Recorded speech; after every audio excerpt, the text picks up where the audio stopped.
오늘 이 강원특별자치도 자치분권 대회, 자치분권 포럼인데 아마 17개 시도에서 가장 또 분권을 아주 활발하게 진행하고 있는 그런 또 자치단체가 또 강원도입니다. 특히 강원특별자치도가 작년에 6월에 출범을 한 것도 있지만은 그 전부터 이 분권 포럼을 상당히 탄탄하게 유지해왔고, 특히 분권적인 측면에서 여기 오늘 아마 주관하고 있는 강원도민일보의 사장님께서는 회장직을 하시면서 굉장히 많은 역할을 해오셨어요. 그래서 아무 뜻깊은 자리가 된 것 같고요. 잘 아시는 바와 같이 이 지금 현재 오늘 주제를 정한 것이 지방시대의 출범 1주년 그런 성과와 전망하고, 또 하나가 강원특별자치도에 이제 1년이 넘어갔습니다. 6개월 넘어갔는데 이 부분도 한번 짚어보고 또 앞으로 대응 방안을 좀 모색하는 이런 두 주제로 정했습니다. 그래서 앞으로 지방시대위원회가 분권과 균형을 같이 가지만은 무엇보다도 중요한 하나의 기본적인 그 방향성은 지방 주도적인 그러니까 균형 발전입니다. 그래서 지방 주도적인 균형 발전이라는 것은 가장 지방 분권을 먼저 선행한 다음에 균형 발전을 이루고자 하는 이런 것이 상당히 내포되어 있기 때문에 앞으로 지방 분권이 굉장히 중요한 이런 우리의 또 나아가야 할 그런 과제라고 생각합니다. 아무쪼록 오늘 두 주제에 발제하시는 우리 교수님 또 박사님 너무 중요한 그 발제를 해주시고요. 또 오늘 토론자분들을 제가 나중에 소개를 해드리겠지만은 굉장히 또 이 분야에 해박하신 분들을 모셨습니다. 그래서 상당히 시간이 좀 충분해요. 지금 보니까 시간이 안 충분하니까 허심탄회하게 여기 가서 발제도 하시고 또 토론도 하시면서 우리가 나가야 될 그런 분권의 방향을 모색하는 그런 자리가 되었으면 좋겠습니다. 감사합니다.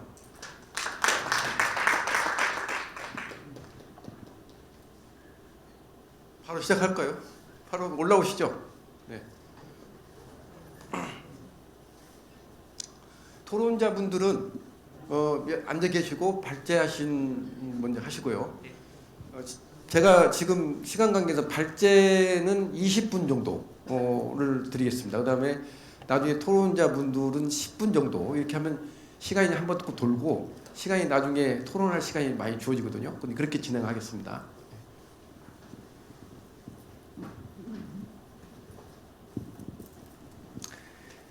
안녕하세요. 한국지방행정연구원 박재희 지방자치분권연구센터장입니다.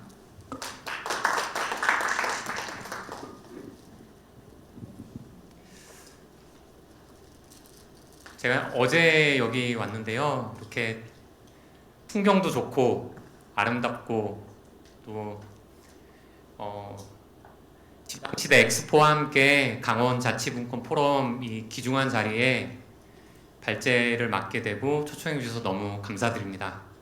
제가 맡은 발제문은 지방시대위원회 출범 1주년 성과와 과제라는 제목입니다. 제가 그동안의 1년을 좀 회고하면서 앞으로 우리가 지방시대위원회가 보다 나은 지방주도의 균형 발전과 책임 있는 지방분권을 이루어 나가기 위한 과제에는 어떤 것들이 있는지에 대해서 같이 고민하고 논의하는 자리였으면 좋겠습니다.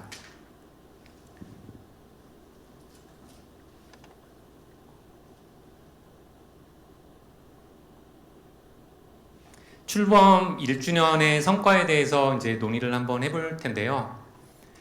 무엇보다도 지방주도 균형발전과 지방분권 실현의 토대와 마스터 플랜을 마련했다. 이것을 지방시대 제도 기반 마련을 한 것을 가장 큰 성과라고 할 수가 있겠습니다. 저희들이 1년을 좀 회고해 보면 이제 국가균형발전위원회가 2023년 4월 4일 세종으로 이전을 했습니다. 그리고 그 이후에 지방분권균형발전법이 국회를 통과한 것이 지금 1년 조금 넘었죠. 2023년 5월 25일 날 통과가 되었고, 그리고 지방시대위원회가 출범을 한 것이 작년 7월입니다. 어떻게 보면 1년 조금 넘은 기간이었는데요.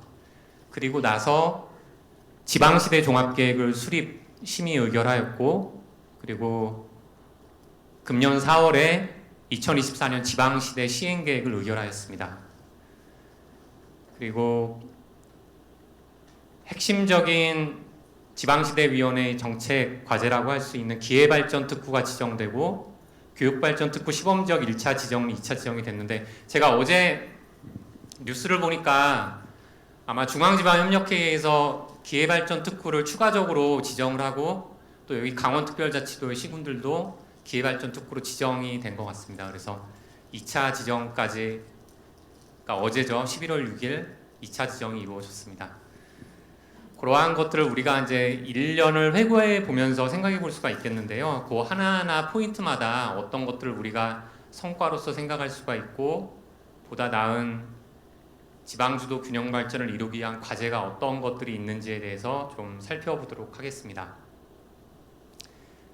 지방시대위원회 출범이 지금 회고해 보면 문재인 정부 때는 이제 자치분권위원회와 지역균형발전위원회가 따로 있었습니다. 그래서 그러한 정책의 통합 추진을 위한 특별법 시행이 앞에 말씀드린 것처럼 시행에 따라서 지방시대위원회가 이제 공식적으로 출범이 되었습니다.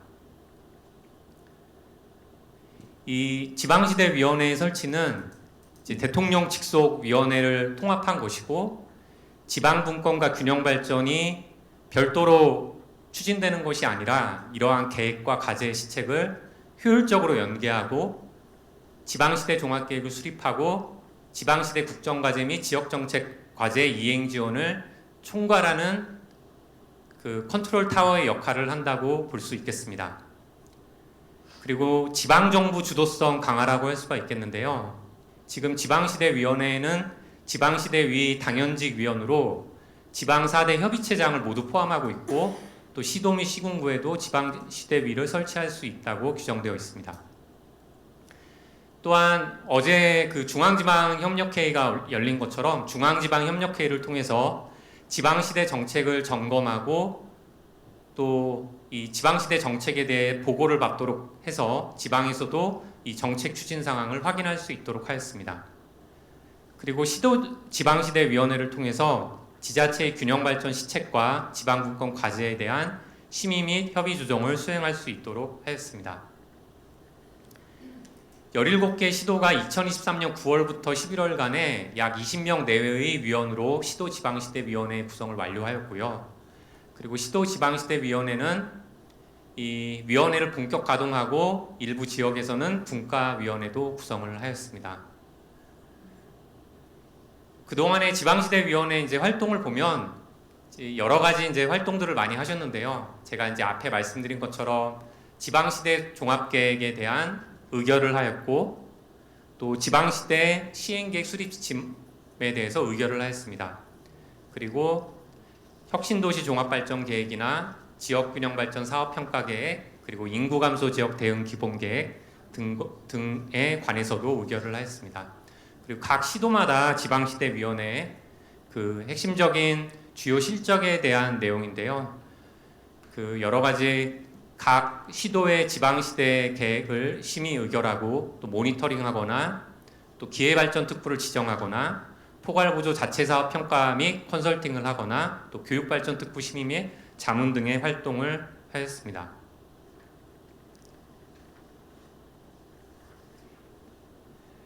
그리고 지방시대 종합계획 수립이라는 것을 좀 차별적으로 성과로 한번 제시를 해볼 수가 있겠는데요. 앞에 말씀드린 것처럼 지방시대 종합계획은 지방분권과 균형발전을 포괄하는 통합계획이라고 할 수가 있겠고, 지방시대 정책의 최상위 계획이라고 할 수 있으며, 또 5년 단위 중기 법정 계획이자 범정부 계획이라고 할 수 있겠습니다. 지방시대 종합계획에 있어서 이제 지방시대 비전 및 목표인데요. 비전은 대한민국 어디서나 살기 좋은 지방시대이고, 목표로 지방 주도 균형 발전과 책임 있는 지방 분권으로 이제 설정을 하였습니다.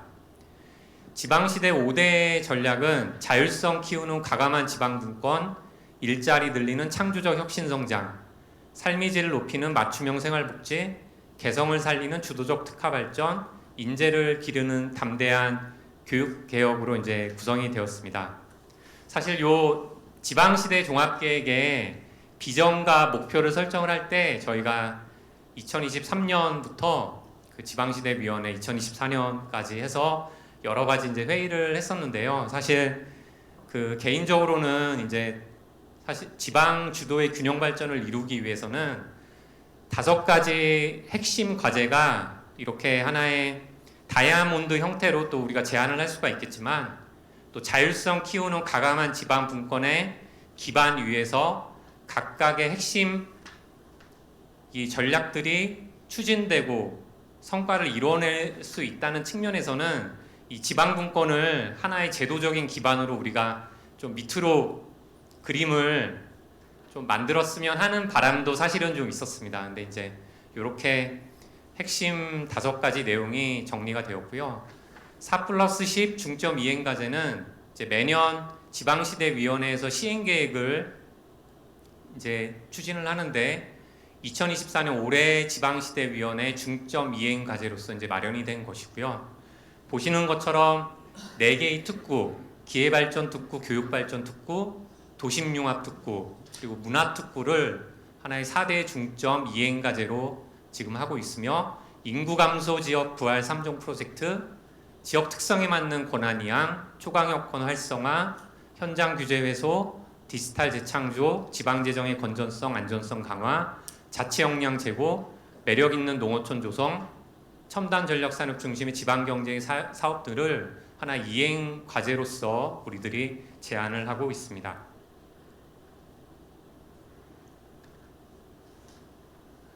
그리고 좀 특징적인 것을 2가지 정도 말씀을 드리면, 지방시대 종합계획은 지역정책과제의 체계적 이행을 지원하기 위한 시스템 구축 및 지방시대 추진 전략을 포함하고 있고, 지역에서 자율적으로 구성한 4+3 초강력권이 각 권역의 특성과 잠재력을 기반으로 자체 수립한 초강력 발전 계획을 처음으로 포함했습니다.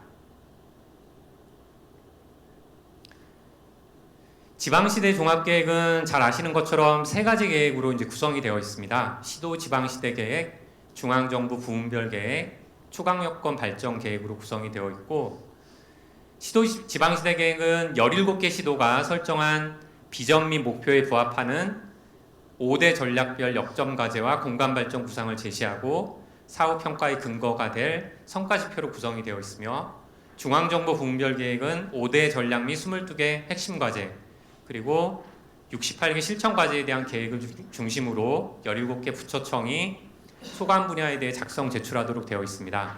앞에 말씀드린 4+3 초강력권 발전 계획은 4대 초강력권, 충청권, 광주 전남권, 대구 경북권, 불경, 그리고 3대 특별자치권인 강원권, 전북권, 제주권별 비전과 전략을 바탕으로 초강력권 발전 구상을 설정하도록 되어 있습니다.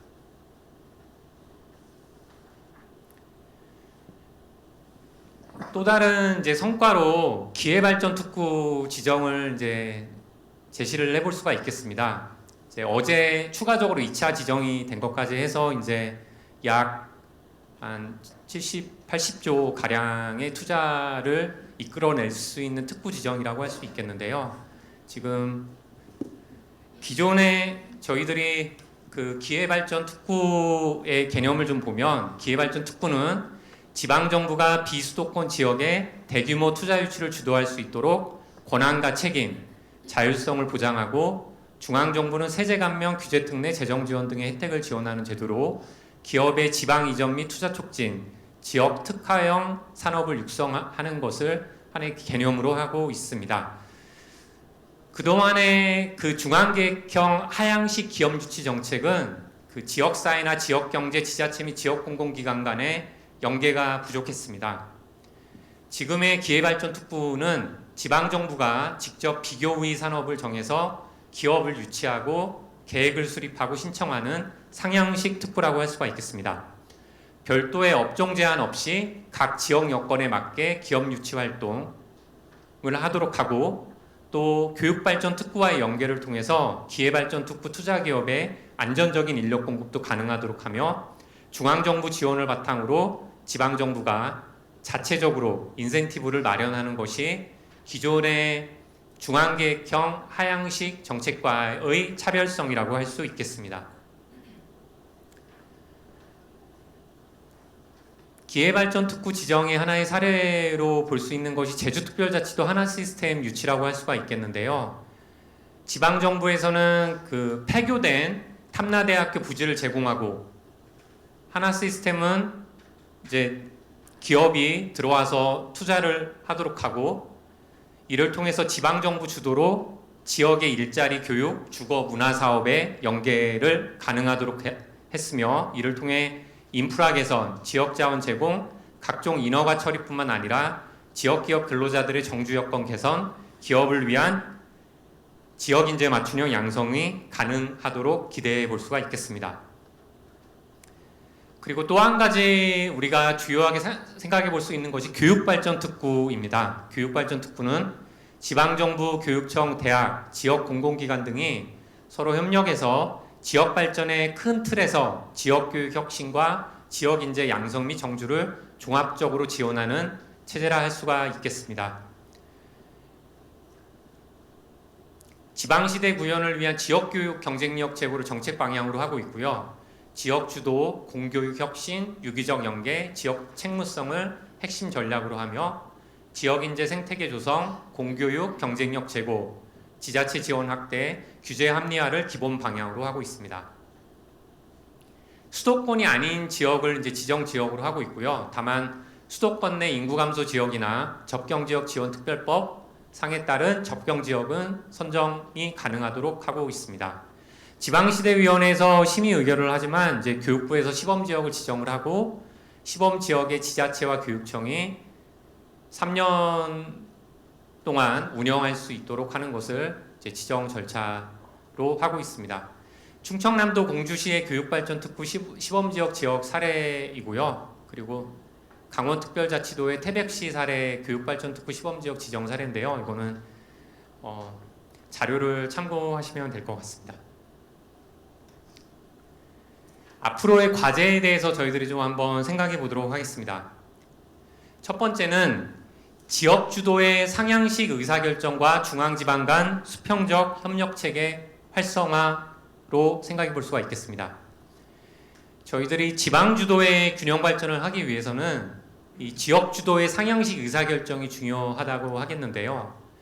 지금 중앙정부에서 결정을 하고 지방정부에 그냥 내려와서 따르도록 하는 것이 아니고, 지방 주도의 지방시대 정책들을 추진할 수가 있고, 지역의 다양한 특성과 필요를 지방시대 종합계획에 반영할 수 있도록 하였습니다. 지방시대 종합계획 전 과정에서 지방정부가 주도성을 강화하고 지역의 의견을 충분하게 수렴하기 위해서는 지방시대 시행계획 수립 지원, 지방시대 시행계획 평가, 지방시대 종합계획 연차보고서 작성 등과 관련하여 시도 지방시대위원회의 역할이 보다 강조될 필요가 있겠습니다. 시도 지방시대위원회에서는 지역의 신규 사업을 창의적으로 발굴을 해서 지방시대위원회에 제안을 하고, 지방시대위원회는 중앙부처와 협의하여 이들 지역에서 제안한 사업들을 지방시대 시행계획에 반영함으로써 중앙지방 간의 수평적 협력체계를 공고히 할 필요가 있겠습니다. 두 번째로는 지방시대 미래상리 지표 체계를 저희들이 좀 발전적으로 재검토를 해볼 필요도 있겠습니다. 지방시대 종합계획의 비전은 대한민국 어디서나 살기 좋은 지방시대이고, 지방주도의 균형 발전과 책임있는 지방분권을 목표로 하고 있습니다. 다만 지방시대의 5년 후의 미래상으로는 뭐 신규 일자리나 청년 인구의 수, 그리고 지방대학이 지역혁신과 인재 양성에 산실이 된다는 의미에서의 지방대 졸업생의 권역 내 취업률, 그리고 지역혁신 선도하는 글로컬 대학 육성, 그리고 농어촌과 도시가 상생 발전한다는 의미에서의 귀농, 기업, 기촌 인구, 그리고 체류형 생활 인구 늘리기들이 하나의 정량적인 지표로 지금 하나의 지방시대 미래상으로 제안되어 있는데, 저희들이 지방주도의 균형 발전과 책임 있는 지방분권을 위해서는 지방자치분권 과제 지표의 비중을 늘린 새로운 분권형 균형 발전 성과 지표에 대한 고민도 필요하다고 하겠고, 이러한 새로운 분권형 평가 체계와 연계한 전략, 핵심 과제, 실천 과제, 세부 과제의 성과 관리 체계를 구축하는 것이 필요하다고 하겠습니다. 제가 오전하고 지금 좀 전에 오후에 지금 KTNG 상상마당에서 정책 컨퍼런스를 좀 참여를 하고 왔는데요. 거기에 이제 주요한 하나의 세션으로 지방시대 종합계 평가 체계와 관련한 지금 연구 용역이 산업연구원과 한국지방행정연구원이 지금 수행이 되어 있어서 그거와 관련된 좀 논의가 있었습니다. 아직 확정된 것은 아닌데 그동안의 지역균형발전 사업의 종합평가 체계와 관련해서는 이제 시도 시군구 이거 자율개정과 지원개정과 관련해서는 이제 지역균형발전 특별회계와 관련된 사항인데, 사실 이제 지방시대 종합계획 평가체계하고 연계를 하는 것이 필요합니다. 왜냐하면 앞에 말씀드린 것처럼 지방시대 종합계획은 분권 과제가 새로 들어왔고 또 초강력권 발전계획이 처음으로 도입되었기 때문에 기존의 지역균형발전 사업의 종합평가 체계에서 담을 수 없는 계획상의 핵심 과제들이 분명히 존재하거든요. 그래서 이것을 어떻게 평가할지에 대한 논의가 있어야 되는데, 다만 우리가 이제 분권 과제와 지역균형 발전 사업 과제는 다르기 때문에 그 평가 체계를 어떻게 가져갈지에 대해서는 지금 현재 논의 중에 있습니다.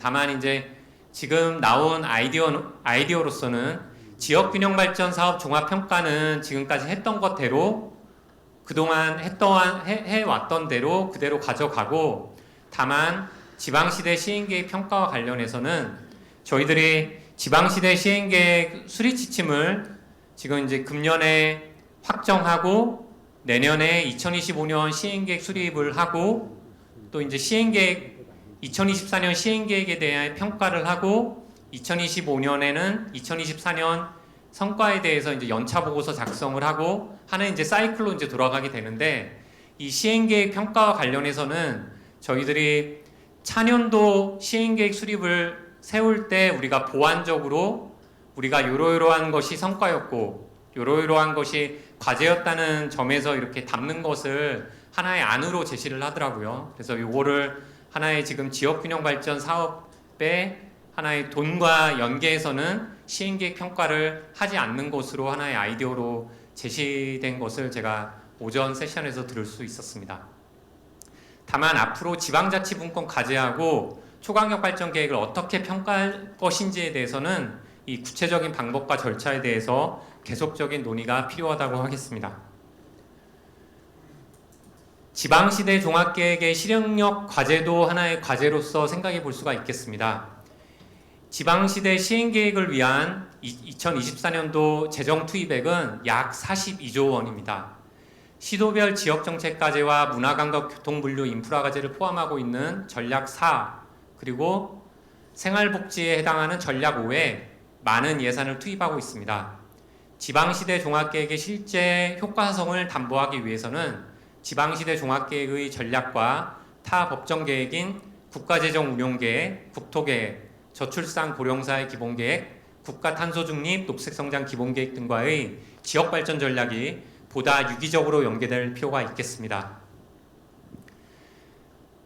그리고 중앙지방협력회의 대통령 보고를 통한 지방시대 과제 이행관리를 정례화할 필요가 있겠는데요. 현재 지방분권 균형발전법에 명시된 지방시대 정책 추진 사항의 실행력을 담보할 수 있도록 지방시대위원회 점검 및 중앙지방협력회의 대통령 보고를 통한 지방시대 과제 이행관리를 정례적으로 시행하는 것이 필요하다고 하겠습니다.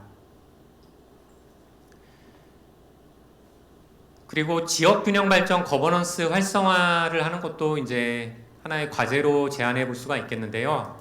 앞에 말씀드린 기회발전특구나 교육발전특구에 참여하고 있는 앵커 기업과 지역의 글로컬 대학이 지역 균형 발전 거버넌스의 주요한 한 축으로 참여를 하고 있습니다. 예를 들면 산하경계 창업 지원 체제 벤치마킹을 한다고 할 수 있는데, 예시적으로 포항공대나 포스코 인터내셔널이 지금 산하경계 창업 지원 체제에 하나의 거버넌스를 구성을 해서 글로컬 대학과 앵커 기업이 지역의 산하경제 창업 지원 체계를 이제 구축을 하고 있습니다. 이를 통해서 지방정부의 일자리나 교육주거 문화 담당 부서들이 연계하고 지역의 교육청, 초중고 대학 기업 공공기관들이 함께 정책을 고안하고 시행을 함으로써 지역균형 발전 거버넌스를 활성화한다고 할 수 있겠습니다. 마지막으로 걸림돌 규제 식별 및 완화를 하나의 과제로 제안해 볼 수가 있겠는데요. 지역 활성화를 위한 규제 완화가 체계적으로 추진되어야 합니다. 현재 지방시대위원회에서 중점 이행과제로 제안하고 있는 지방시대 4대 특구, 기회발전특구, 교육자유특구, 도심융합특구, 문화특구가 분권형 지방주도형 특구로서 기획 및 운영되고, 이러한 특구의 계획 수립과 시행 과정에서 지방정부는 걸림돌 규제들을 식별하고 중앙정부는 이를 완화하는 조치가 취해져야 되겠습니다. 제가 시간을 어느 정도 좀 안정적으로 사용을 했는지 아니면 시간이 남는지는 제가 확인할 수가 없겠는데요. 추가적으로 토론자 선생님들께서 말씀을 주시면 제가 추가적으로 지방시대 위원회의 성과와 과제와 관련해서 제가 추가적으로 생각하는 바를 또 말씀드릴 수 있도록 하겠습니다. 네, 감사합니다.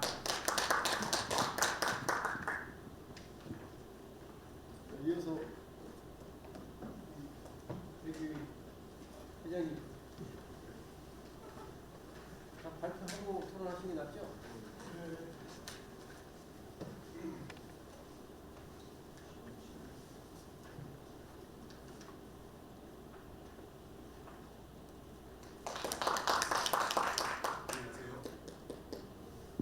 안녕하세요. 지방자치학회장이고요. 그다음에 숭실대학교에 있습니다. 배규희입니다. 다시 한번 인사드리겠습니다. 이게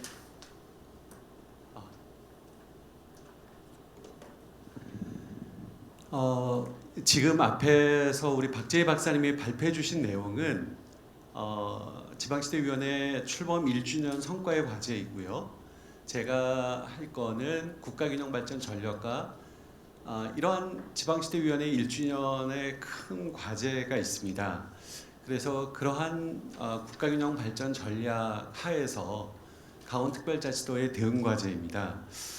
사실 이거를 제가 부탁을 받으면서 고민을 좀 많이 했습니다. 그러니까 강원특별자치도에 관해서 그동안에는 우리 김진태 지사님이 강원 스테이트 그래서 관심은 많았지만 그렇게 자세하게 강원도 현실에 관해서 보지 않았기 때문에 강원특별자치도의 가장 큰 문제가 무엇이고 어떻게 하면 국가균형 발전을 달성하는 데 강원 스테이트가 강원특별자치도가 효과적으로 대응할 것인가라는 고민을 좀 많이 했다라고 말씀을 드리겠습니다.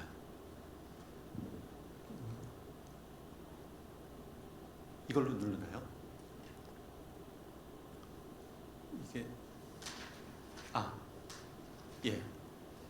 그 역대 정부별 지방균형 발전 정책인데요. 쭉 저희가 한번 봤습니다. 그러니까 윤석열 정부는 정부의 것은 앞부분에서 우리 박재희 박사님이 했기 때문에 그냥 김대중 정부부터 노무현 정부, 이명박 정부, 박근혜 정부, 문재인 정부에서 지역균형 발전 정책이 어떻게 변화되어 왔는지를 우리가 한눈에 볼 수 있도록 한번 정리를 해봤는데요.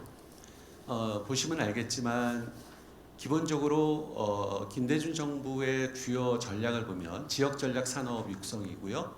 노무현 정부는 분산 그래서 혁신도시, 행정수도, 분권화가 되겠고 이명박 정부에는 지역 간 협력, 그5+2인가요? 그래서 그 크게 지역 간 협력을 강조하고 박근혜 정부에서는 창조 경제, 그리고 문재인 정부에서는 분권 혁신 포용 부분들을 이제 강조를 했습니다. 그래서 성격을 보시면 문재인 정부도 지역주도 자립형 성장 기반 조성에 초점을 두고 있고 또 자치분권에 많이 초점을 두고 있습니다. 근데 그럼에도 불구하고 그 차이가 있는데요. 한마디로 말하면 윤석열 정부에서 추진하는 분권형 균형 발전은 조금 기존 거랑 약간 좀 다르게 패러다임에 큰 전환이 있다라고 말씀드릴 수 있겠습니다. 그게 뭐냐면 수단으로서의 지방 분권과 균형 발전을 통합했다는 것입니다. 그러니까 중앙정부 주도적 정책으로 실질적 성과 창출이 그동안에 많이 한계 다다랐는데요. 예를 들자면 문재인 정부에서도 지역 주도를 내세우긴 했습니다. 그러나 이제 지방 분권과 균형 발전이 하나의 목표가 되는 그런 그렇게 이제 추진했었는데요.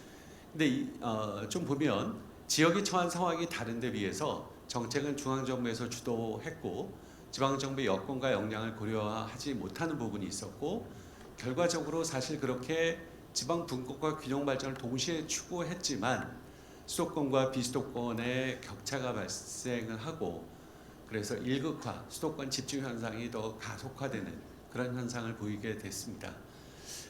두 번째로는 또한 이제 이런 분권형 균형 발전으로 전환의 필요성이 두 번째 이유는 지방경제 체질 약화로 신성장 동력 성장 창출 역량이 저하됐다는 것입니다. 그러니까 주요 기업의 R&D 투자, 지식기반 산업 기업 및 종사자 기업 및 지식기반 사업 종사자가 수도권에 이제 집중이 되는 거죠. 그러니까 지방은 제조업 위주로 돼 있어서 미래의 성장 가치, 성장성이 좀 낮습니다. 그래서 성장 동력 창출에 있어서 지방 경제가 제대로 기여를 못하는 그리고 그 대부분 신성장 동력은 다 수도권에 몰려 있는 그런 상황입니다. 셋째는 교육과 정주 여건 격차 확대로 지방 인재 유출이 심합니다. 결국에는 이 격차들이 발생하고 그다음에 그 인구 감소가 나타나는 그러한 또 부분이 있는데요.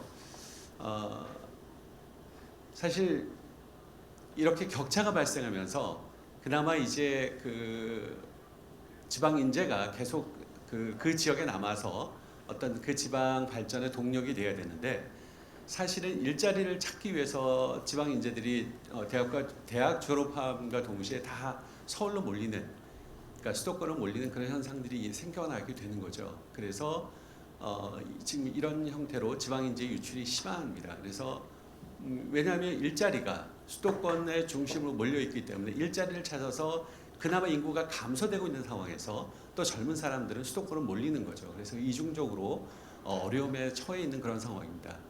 그래서 교육시설 및 서비스, 일자리 문화시설 및 등에서 지방이 열악해지는 상황이고요. 이런 문제가 인구 감소, 그러니까 인구 감소는 전체적인 큰 추세인데 플러스 젊은 사람들이 수도권으로 유출되는 그러한 큰 이제 악순환이 있는 거죠. 결국에 우리가 말씀드리는 것은 중앙 집권적 방식의 지방 분권 균형 발전 정책의 한계가 드러났다라고 말씀드리고 있습니다. 그러니까 비록 문재인 정부가 지방 분권과 균형 발전을 추구하고 지방 주도의 정책을 추구하긴 했지만 위에서 말씀드린 것처럼 이게 지방 분권과 균형 발전이 하나의 목표가 돼서 하여튼 추진을 하고 있지만 결과적으로는 한계가 많이 드러나고요. 그다음에 지역의 필요를 잘 아는 지방 정부가 지역의 특성과 요구를 반영한 차별화된 정책을 세워야 함에도 그런 부분이 제대로 실질적으로 잘 되지 않았다. 그러니까 지방 분권과 균형 발전을 이제는 통합적 시각으로 접근해서 보는 게 필요하다. 그러니까 이 둘을 하나로 연결할 수 있는 것이 결국에는 분권형 균형 발전이다라고 하는 것입니다. 그러니까 이러한 이유 때문에 분권형 균형 발전이 필요한 것이고요. 균형 발전 패러다임이 지금까지는 분산형 균형 발전이라면 저희가 이제 윤석열 정부 이후에 강조되어져야 할 부분이 분권형 균형 발전입니다. 그러니까 분산형 균형 발전은 중앙 정부 주도라고 하면 분권형 균형 발전은 지방 정부가 주도고요. 분산형 균형 발전은 전국적으로 이 획일화라기보다는 그러니까 중앙에서 기획을 다 하는 거죠.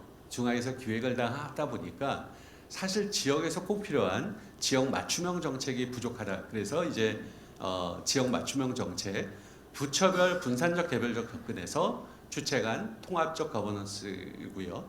그다음에 지역 간의 경쟁과 갈등인데 이제 아무래도 보이지 않게 이 분권을 하다 보면 격차가 발생할 수밖에 없거든요. 근데 이제 분권형 균형 발전은 지역 간의 연결 협력을 많이 강조한다라고 하는 부분입니다. 개발 중심이라면 현명한 그것들을 이용 관리라고 하면 무조건 개발만이 능사가 아니라 기존에 있는 것들을 잘 활용하는 부분이고요. 그다음에 부분별 개별적 접근이다라고 하면 공간 통합적 접근입니다. 그래서 그 지역 플레이스 베이스드 된 어떤 그 균형 발전이다라고 하는 부분이고요. 그다음에 이제 사업 성과에 대한 체감도가 저조했고 반면에 분권형 균형 발전은 사업의 실질적 성과를 도모하기 때문에 좀 차이가 있습니다. 그래서 가장 큰 차이는 분산형 균형 발전은 공급자 중심이지만 지금 윤석열 정부에서 추진하고 있는 분권형 균형 발전은 수요자 중심이라고 하는 큰 차이가 있다라고 말씀을 드리겠습니다. 그러니까 이러한 분권형 균형 발전의 특성은 기존의 관점에서는 지방 분권과 균형 발전이 그 자체가 목적이자 기준이 됩니다. 그러나 그것이 결과적으로는 지방의 자생력 약화, 불균형 발전을 오히려 더 초래했다고 하는 부분입니다. 그래서 이것에 대한 대안으로는 뭐냐면 분권형 균형 발전은 지방 분권과 균형 발전을 수단으로 활용을 해서 활용한다는 면에서 차이가 있습니다. 그 다음에 두 번째는 지역 경쟁력 강화를 목적으로 해서 권한 이용과 지역 발전을 전략적으로 활용하는 부분입니다. 또한 지역의 특성을 잘 아는 지방 정부가 정책을 주도하게 유도하고 그러므로 인해서 국가 전체의 어떤 지속 가능성이나 발전이 그 지역에서부터 나오게 되는 그런 것들을 우리가 알 수 있습니다. 그래서 이러한 것이 아까 박재희 박사님이 발제해 주신 부분을 요약 정리라면 그거는 분권형 균형 발전이고 분권형 균형 발전으로 나아갈 수밖에 없는 상황 그리고 특성을 좀 말씀을 드렸습니다. 물론 이런 요소가 전 정부에 전혀 없다는 건 아닙니다. 유사하게 있지만 특별히 윤석열 정부에서는 이렇게 분권형 균형 발전으로 크게 무게의 중심추가 이동하였다라고 말씀드릴 수 있을 것 같습니다. 그렇다면 강원특별자치도의 현황을 먼저 살펴보도록 하겠습니다. 강원특별자치도의 인구 구성을 보면 2024년 9월 기준에 강원도 인구가 152만 명 정도 됩니다. 전국 대비 강원도 인구 비중이 2011년에는 3%였고요. 2022년까지 대체로 평균 3% 정도를 유지하고 있습니다. 강원도 연평균 인구 증가율은 한 0.04%고요. 그러니까 굉장히 거의 큰 변화가 없는 겁니다. 0.04%이기 때문에 2022년 기준 고령화율이 22.1%로 강원특별자치도가 이제 초고령 사회로 진입을 하게 됩니다. 고령 인구도 49.1세로 전국 대비 4.1세로 높습니다. 그러니까 아무래도 자연환경이 좋다 보니까 이제 평균적으로 또 이렇게 오래 사시는 부분이 있는 것 같습니다. 그다음에 2035년을 예측을 한 걸 이렇게 제가 보니까 횡성 영양 같은 경우에는 이러한 고령화 비율이 굉장히 높아집니다. 그러니까 뒤에 보면 알겠지만 이제 춘천, 원주, 강릉의 인구 집중이 뚜렷하고요. 도 전체적으로는 인구 유출이 지속적으로 증가됩니다. 그 다음에 춘천, 원주를 제한 16개 시군이 초고령 사회로 되는, 그러니까 굉장히 그러한 것이 강원특별자치도가 갖게 되는 문제인 거죠.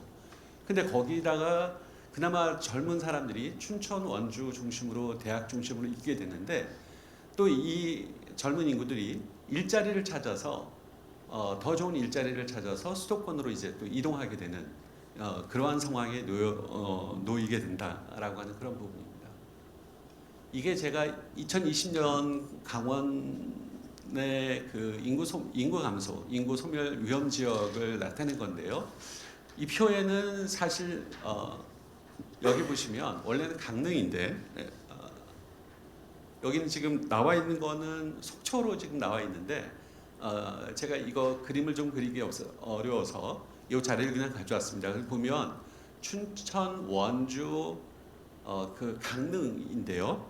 뒤에 다음 표를 보시면 좀 더 잘 알 수 있습니다. 그래서 이거를 이거는 이제 제가 이거 발제를 위해서 좀 추계를 좀 해봤는데요. 보시면 알겠지만 그 인구가 가장 많은 곳이 원주, 춘천입니다. 그러니까 예측입니다. 이거는 2023년에서 2043년. 요게 이제 파란색이 23년, 주황색이 33년이고요.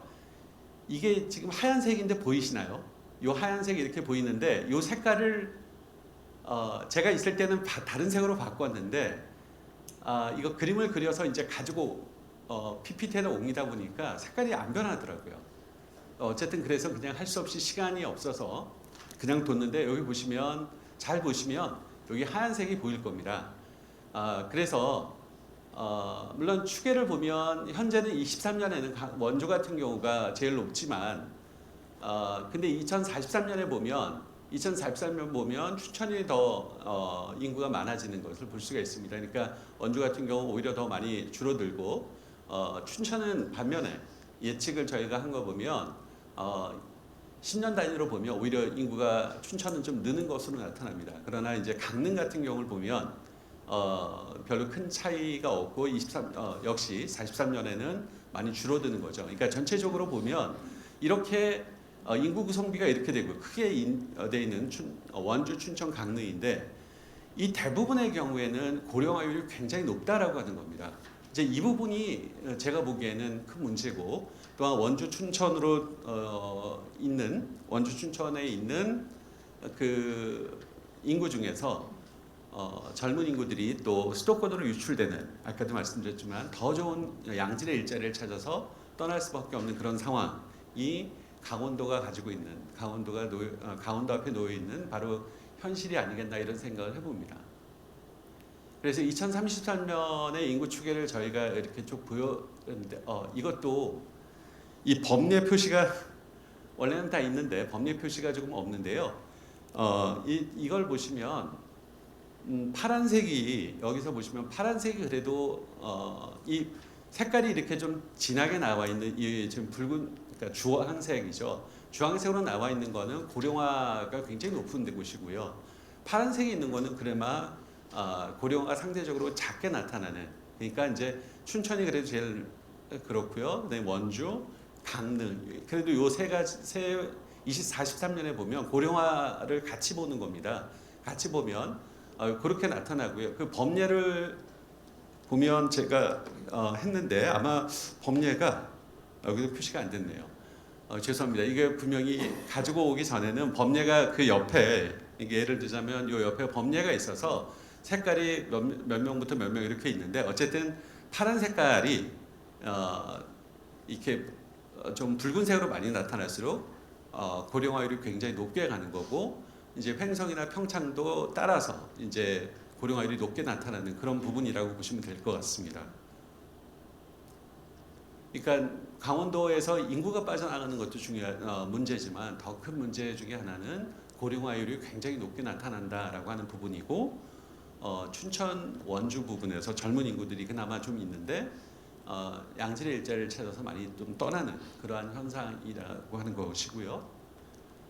그다음에 이제 강원특별자치도의 지역 경제를 한번 살펴봤습니다. 쭉 보는데 2021년 기준 강원특별자치도의 GRDP는 50조 7천억 원 정도 돼서 전국에 한 13위 정도 되고요. 2020년 기준으로 서비스업의 부가가치가 31.2조 원, 총 부가가치세의 71.5%를 차지해서 서비스업 중심의 산업 구조를 보입니다. 그러니까 이 서비스업 중심이라는 것은 자연환경이죠. 그러니까 강원특별자치도가 가지고 있는 자연환경 중심의 아마도 관광 같은 것들이 아니겠나라는 생각을 해보고요. 그다음에 제조업 생산성 비중은 10%에 불과하고 공공행정, 국방, 사회보장, 행정 이런 생산성 비중이 23.8% 정도 이것도 어떻게 알았습니다. 한 24% 조금 더 넘는 부분입니다. 그러니까 어쨌든 좀 보시면 GRDP도 13위니까 그렇게 높지 않은 거죠. 전국 대비.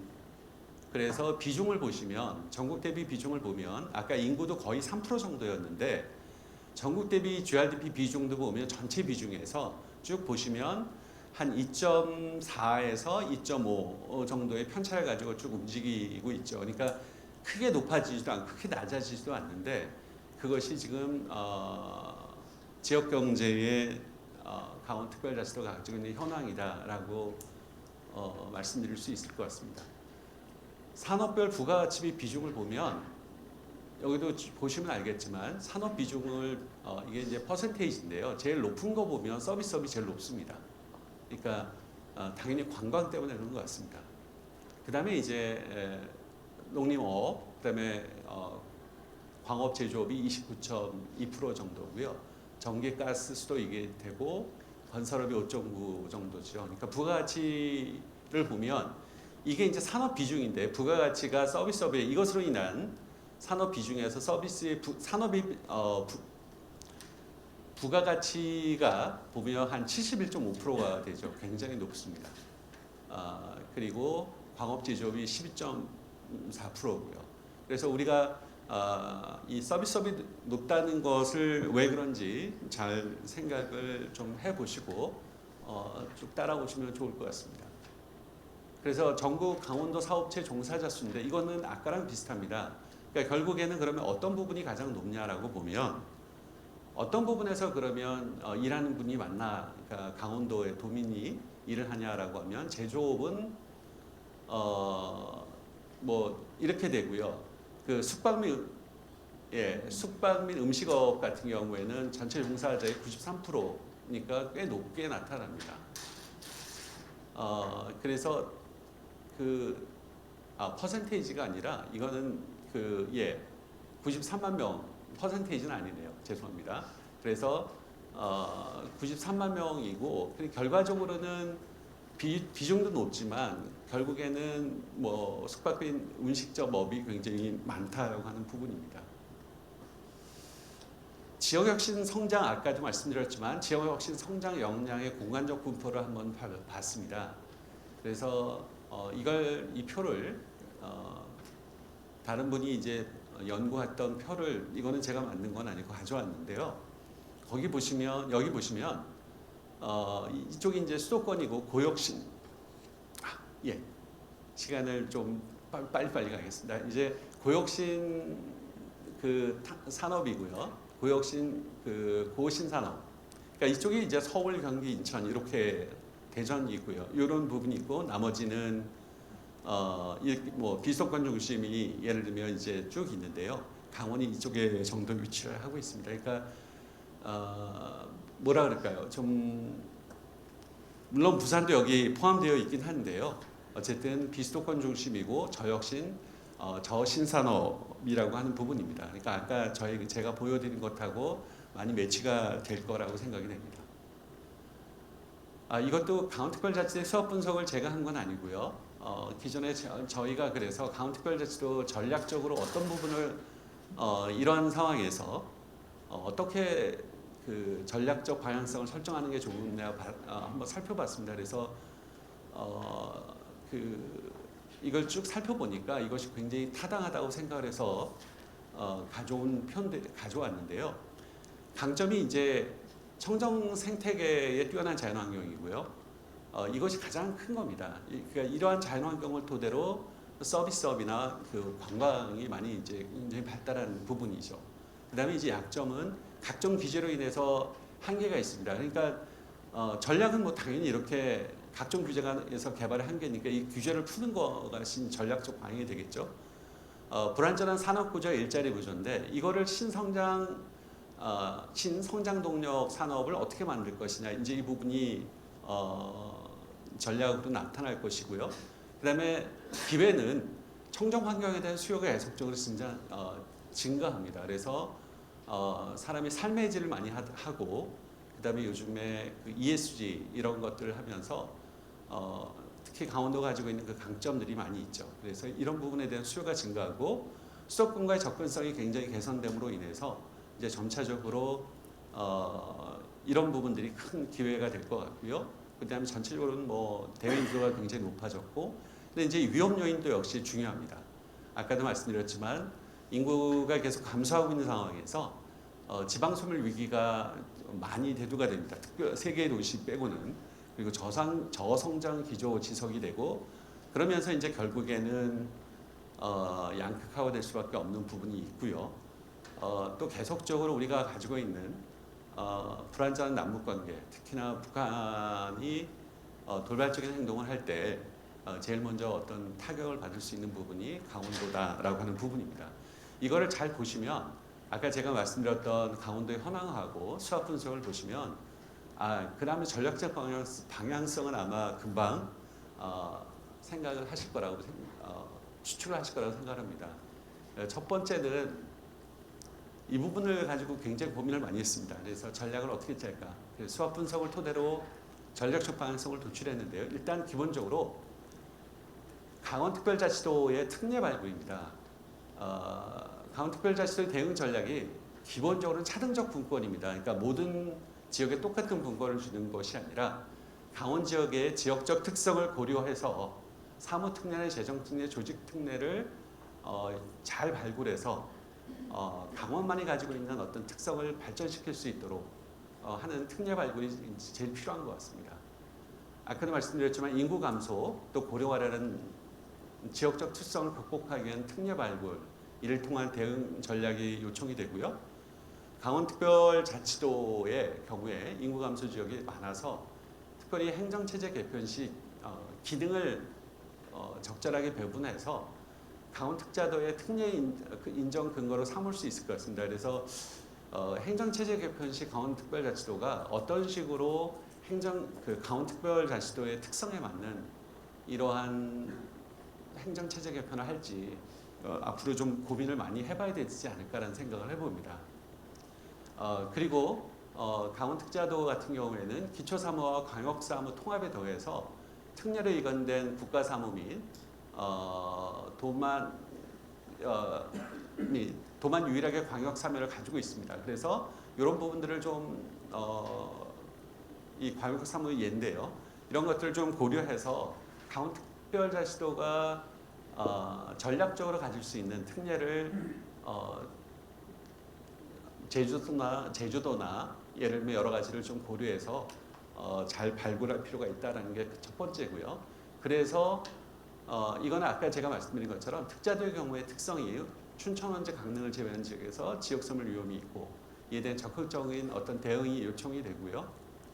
그다음에 이제 시군구 아까도 제가 말씀드렸지만 지방행정 체제 개편에 있어서 시군구 통합을 통한 광역 관할, 권역별로 지역을 묶어서 특별지방자치단체를 설치해서 기초자치단체과의 협력을 활성화하는 방법 이것도 찾아보니까 많이 이렇게 묶는 것들을 많이 강조를 하는 게 있더라고요. 그래서 제 생각하고 또 기존에 있었던 연구들하고 많이 유사하다는 걸 확인할 수 있었고요. 그러니까 춘천권, 원주권, 설화권, 강릉권 에너지 자원권으로 해서 이렇게 지역을 권역별로 통합을 하는 방안들이 있고요.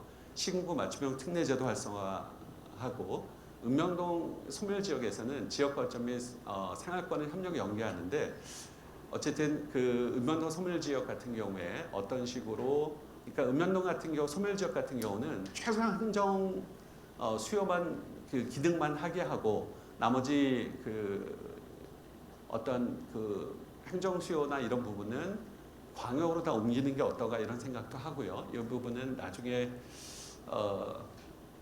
조금 더 깊이 말씀을 드리도록 하겠습니다. 두 번째 전략은 지역대학 연계 지역혁신 클러스터입니다. 결국에는 아까도 말씀드렸지만 그나마 이제 광원특별자치도가 가지고 있는 특성을 보니까 결국엔 춘천하고 원주가 가장 핵심인 것 같습니다. 그리고 강릉은 좀 너무 멀어서 이렇게 할 때 젊은 인력 유출 요인은 아까 말씀드린 것처럼 일자리 부족 및 더 좋은 양질의 일자리를 찾아서 청년들이 떠나니까 대안으로 내세울 수 있는 게 그러니까 춘천과 원주를 연결하는 리서치 파크라고 하는 산업연구단지를 조성할 필요가 있습니다. 이러한 것을 본 거는 제가 미국의 리서치 트라이앵글 파크라는 데가 있습니다. 이게 RTP라고 그래서요. 미국 노스캐롤라이나주에 위치한 대규모 연구단지고 거기에 더럼, 롤리, 채펄이라고 하는 세 도시가 있습니다. 이거는 이제 했는데 여기에 각각 대학이 있습니다. 그러니까 더램 같은 경우에는 듀크, 그다음에 롤리 같은 경우에는 노스캐롤라이나 스테이트 유니버시티, 그다음에 채펄은 유니버시티 오브 노스캐롤라이나 이런 대학이 있어서 이 트라이앵글을 붙였는데 이게 왜 중요하냐면 지금 이러한 우리가 지금 알고 있는 거는 산호세의 중심으로 한 큰 실리콘밸리가 있잖아요. 그런 데가 있는데 예를 들어서 여기는 그런 데가 있지만 여기는 이제 계속 한 50년, 60년대에는 이 지역이 많이 낙후되고 그랬습니다. 그래서 어떻게 하면 할까라고 해서 대학을 중심으로 해서 리서치 파크, 산업연구단지를 그러니까 대학과 산업이 연계하는 그러한 것들을 만들어서 이것이 굉장히 성공적이다라고 하는 겁니다. 이건 제가 어떻게 더 잘 알게 됐냐면 이 지역에서 살고 있는 제 친구가 이 지역에서 노스캐롤라이나 채퍼힐에서 목사로 있는데 이 사례를 들더라고요. 이것이 굉장히 유명하고 그래서 지금은 서부의 실리콘밸리만큼이나 이 동부 쪽에서 이 노스캐롤라이나의 리서치 파, 그러니까 RTP가 굉장히 유명하다라고 하고 여기에서 굉장히 새로운 산업들이 많이 만들어지고 있고 굉장히 역동적으로 움직이고 있다라는 걸 이야기를 하더라고요. 이제 그렇게 된다면 저는 춘천과 원주에 춘천에 강원대하고 한림대가 있죠. 그리고 원주에는 또 연세대 원주 캠퍼스와 그다음에 우리 박규환 교수님이 있는 상지대가 있죠. 그래서 그런 대학들을 연결을 해서 이런 RTP 같은 거를 좀 우리는 굳이 한다 그러면 뭐 산학연이죠. 근데 이러한 산학연을 잘 활성화시키면 굉장히 좀 가능하지 않을까. 그래서 춘천과 원주는 자연환경에 뛰어난 생태환경을 위해서 바이오나 헬스케어, 친환경 기술, 농업 등 이런 부분에서 좀 특화를 시킨다면 앞으로도 굉장히 지금도 원주가 헬스케어 쪽으로 굉장히 어떻든 비교율을 갖고 있기 때문에 이런 쪽으로 좀 하면 굉장히 좋겠다라는 생각을 했습니다. 셋째는 아까 수학 분석에서 보시면 규제가 많다라고 했잖아요. 그럴 수밖에 없는 게 남북 대치 상황에서 여러 가지 이제 규제가 많이 묶여 있었던 부분이어서 이 4대 규제, 환경, 산림, 국방, 농지 혁신으로 성장 동력 이것들을 조금 규제를 풀어주는 방법을 풀어주면 강원특별자치도가 굉장히 탄력을 받을 수 있을 것 같다라고 하는 부분입니다. 그래서 시간상 이걸 사실 이 부분에 시간을 많이 활용해야 되는데 시간 조절하라고 사인이 와서 조금 보시면 조금 그래도 디테일하게 설명을 해놨기 때문에 좋을 것 같고요. 넷째는 아까도 봤지만 가장 전략적으로 강점인 게 뭐냐면 그리고 많은 산업이 많은 강원도민이 어디에서 일하고 있냐면 서비스 분야인데 사실은 관광과 다 연결되어 있는 부분입니다. 그래서 이것을 어떻든 좀 보다 강화시킬 필요가 있다. 그래서 지역 고유 자원을 활용한 문화 관광 육성을 하고 그래서 외국인이 입국 체류 소비를 하고 특히나 겨울 되면 동남아권은 눈을 볼 수 없는 국가들이 많잖아요. 그러니까 그런 식으로 좀 특화를 하고 계절별로 강원특별자치도가 이 부분을 글로벌 관광 도시를 육성을 하면 굉장히 의미가 있겠다라는 생각을 하고 접경 지역권, 동계올림픽권, 그것도 환동해안권, 폐광지역권 뭐 이렇게 좀 5개로 관광을 좀 나누면 어떨까? 근데 이거는 저도 그렇게 생각을 했는데 찾아보니까 이미 이렇게 좀 정리가 되어 있더라고요. 그래서 이 부분은 뭐 공통되는 부분이긴 하지만 그래도 수학 분석하고 그다음에 제가 보여드렸던 거하고 잘 맞는 전략이 되어서 말씀을 드려봤고요. 마지막으로는 이제 재정특례 제도입니다. 그래서 강원특자도의 재정 자율성을 좀 확대하고 안정적인 재원을 가질 필요가 있는데 이 부분 지방세 특례는 뭐 좀 괜찮은데요. 보통교부세 특례는 이런 부분을 좀 적극적으로 활용하면 좋은데 만약에 보통교부세는 딱 정해져 있기 때문에 강원특자도에서 보통교부세의 특례를 통해서 좀 더 많이 갖고 오게 되면 파이가 정해져 딱 고정돼 있는데 강원특별자치도가 더 많이 갖고 오게 되면 다른 데서 좀 뭐라 그럴까요? 반대하는 그런 게 있어서 이런 보통교부세 특례를 어떻게 하면 그래도 강화할 수 있을지를 좀 고민할 필요가 있고 세 번째는 이제 균특회계 설치 개정입니다. 균특 개정이 이게 약간 잘못됐는데요. 지역 자율 개정, 그다음에 지역 지원 개정, 제주 특자도 개정이 있고 세종 특자시 개정을 가지고 있습니다. 그래서 어쨌든 강원 특자도의 경우도 이거는 약간 이것도 오타가 났는데요. 어쨌든 균특회계에서 지금은 없지만, 그러니까 균특회계를 전혀 못 받는 건 아니지만, 예를 들어서 강원특별 계정을 가지면 훨씬 더 바람직하겠다라는 것이고요. 네 번째는 이제 관광진흥기금 설치입니다. 그래서 이런 부분을 통해서 관광을 좀 활성화할 필요가 있고, 지방채 발행에 있어서 특례를 가져서 조금 재정적으로 만약에 한도를 오버하는 어떤 큰 사업을 할 경우에 지방채 발행을 할 때 있어서 특례를 좀 가져서 대규모 사업개발 추진 시 필요한 재원을 확보할 수 있도록 하는 것입니다. 이렇게 대응 전략을 한 5가지를 생각을 해봤는데요. 참 고민은 많이 했습니다. 그런데 그 짧은 시간에서 그런지 더 뭐 많은 부분이 있지만 그거는 좀 세세한 부분이 크게 5가지 전략을 말씀드렸고 우리가 토론 시간에 이 부분에 관해서 우리가 함께 얘기를 하면서 의견을 주시면 그것들을 반영을 해서 조금 더 연구를 해서 강원특별자치도가 어떻게 하면 좀 더 지속적인 성장을 할 수 있을지 그런 발전할 수 있을지를 한번 고민해서 더 발전시켜 보도록 하겠습니다. 예, 감사합니다.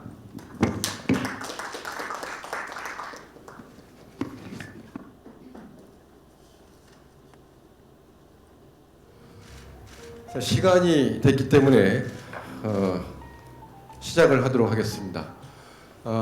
제가 이 시간을 항상 이 염두에 두는데 20분을 주시면은 30분을 넘어가요. 그렇게 돼 있습니다, 이게.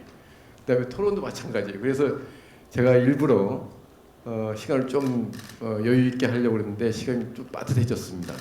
그래서 좀 시간을 아껴 주십사 하고 다시 한번 부탁드리고요. 자, 오늘 토론을 모셨는데 4분을 모셨습니다. 우선 조계근 지방시대의 강원특별자치도 지방시대 위원이시면서 강원미래전략연구원장이십니다. 오셨습니다. 그다음에 대통령 직속 지방시대위원회의 본위원이시고 쿼타드림랩 대표이신 최현호 의원님 모셨습니다. 강원특별자치도 지방시대 위원이시면서 이제 강원대 교수님으로 계시는 정은주 교수님 모셨습니다. 강릉시의회 예산결산특별위원회 위원장인 윤희주 위원장님 모셨습니다. 이렇게 해서 학계도 모셨고 또 국책연구원도 모셨고 또 여기가 강원특별자치도다 보니까 우리 지방시대위원회 아마 강원특별자치도 위원이시면서 활동하시는 선생님들을 다 모셨기 때문에 오늘 주제의 토론이 상당히 좋은 대안이 있을 거라고 보여집니다. 우선 두 분이 발제를 하시는데 한 분은 이 지방시대의 종합에 대한 계획에 대한 성과, 1년에 대한 성과의 차원에서 이 발제를 해주셨고, 그다음에 과제 측면에서도 좋은 또 대안도 제시해 주셨습니다. 하나의 지방시대위원회의 평가 체계를 어떻게 할 것인가, 또는 지표 체계를 어떻게 또 마련할 것인가, 또 이것을 실행력을 확보하기 위한 어떤 대안들을 일목요연하게 제시를 해줬습니다. 또 강원특별자치도가 출범한 지 1년 6개월이 지났는데 우리 백유희 교수님께서는 인구 감소가 이루어지는데 이 차원에서 상당한 의미를 부여하셨는데 노령화 비율이 상당히 높아지고 청년의 인구가 자꾸 수도권으로 유출하는 측면을 바라봤고요. 또 10년 후에, 향후 10년 후에는 지금 현재 원주가 제일 강원특별자치도에서 인구가 많은데 10년 후에는 원주가 인구가 줄어들고 춘천이 올라갈 것이다 라는 것도 아주 색다른 그런 발표를 해주셨고, 아울러서 강원특별자치도가 대응하는 방안을 한 3가지 정도를 말씀해 주셨는데, 분산에서 분권형으로 가는 균형 발전을 이루어지는 하나의 기류 속에서 강원특별자치도는 무엇보다도 특별자치도가 갖는 특례를 발굴하는 데 상당히 노력을 해야겠다. 사무의 특례, 조직의 특례, 재정의 특례, 이런 부분을 말씀해 주셨고, 또 제주특별자치도와 다르게 강원특별자치도는 18개 시군을 그대로 가지고 갔기 때문에 앞으로의 강원특별자치가 가지고 있는 시군의 특례도 역시 맞춤형 특례 발굴을 해야 되는 것이 굉장히 중요한 전략으로 말씀해 주셨습니다. 또 아울러서 지금 강원특별자치가 가지고 있는 4대 규제, 즉 군사, 환경, 농림 또는 산림 이 부분의 규제를 상당히 많이 완화시키는 그런 작업과 여기에 갖는 특례도 맞출 필요가 있다. 이렇게 해서 굉장히 좋은 좀 대안을 해주셨습니다. 자, 토론을 이어가겠는데요. 먼저 오셨기 때문에 우리 최현우 의원님이 지금 또 일정이 바쁩니다. 그래서 먼저 제가 기회를 드리고 그 다음 순서에 조계근 의원님, 그 다음에 정은주 교수님, 그 다음에 윤희주 의원님으로 이렇게 순서를 하도록 하겠습니다. 시간은 딱 10분으로 제한을 하겠습니다. 더 늦어지면 제가 사회적 직권으로 이거 통제를 하겠습니다. 미안합니다. 자, 시작하시죠. 네, 반갑습니다. 대통령 직속 추현호입니다. 지방시대위원회 위원으로 함께 활동을 하고 있습니다. 제가 오늘 여기 12시부터 와가지고 행사를 쭉 같이 참가를 했는데 그 오늘 특징이 여기가 시계가 없다 보니까 이 시간 조율이 상당히 어려웠던 것 같습니다. 기존 황연자분께서도 시간을 되게 많이 이렇게 오버를 하셨고 그 내용은 되게 좋으셨는데 시간이 많이 길어졌던 이유가 시계가 없네요. 그래서 저는 시계를 보면서 하도록 할게요. 네. 일단은 제가 계속해서 지금 반복적으로 듣는 얘기가 좀 있는데 지방시대위원회가 출범한 지 1년이 지났고 또 지역균형 발전에 대한 이슈 그리고 지방분권에 대한 이슈가 되게 화두가 다양하게 다뤄졌음에도 불구하고 현장에서 체감하는 그런 실질적인 성과가 좀 없는 것 같다라고 하는 그런 이야기를 상당히 지금 전국에서 많이 듣고 있습니다. 또 오늘 또 여러 교수님과 또 전문가분들께서 말씀을 주셨는데 비판적인 부분도 많았던 것 같고요.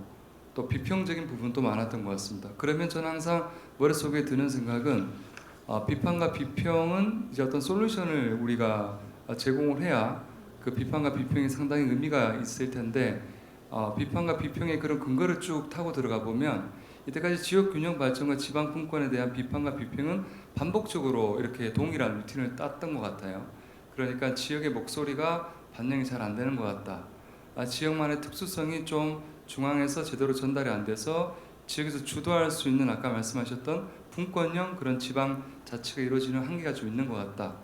그러한 부분들이 반복적으로 비단 이번 사례뿐만 아니라 계속해서 흘러나오고 있는 얘기 같습니다. 그러면 저는 근본적으로 좀 이러한 모든 것들에 아까 전에 우리 센터장님께서도 위원님께서도 말씀 주셨는데 근본적으로 이거를 해결할 수 있는 하나의 추춧돌이 좀 필요하다는 생각이 있는데요. 우리 박규환 교수님하고 제가 지방시대위원회 분과위원으로 그 지방분권, 지방자치에 관한 부분을 함께 하고 있습니다. 지방자치와 지방분권은 뗄래야 뗄 수 없는 부분인데 지방분권이 되려고 하면 지방이 주도적으로 자신의 어떤 그런 재정 자율성이라던가 또 그런 책임과 권한을 한꺼번에 가질 수 있는 그런 구조가 필요한데 그런 부분들이 하루아침에 이루어지기가 상당히 힘든 거죠. 가령 중앙부처의 권한을 지방으로 내려줘야 또 지방에서 기꺼이 그걸 가져가야 지방이 자율적으로 무언가를 할 수 있고 또 책임을 질 수 있는데 그런 부분들에서 지금 상당히 많은 애로사항이 있습니다.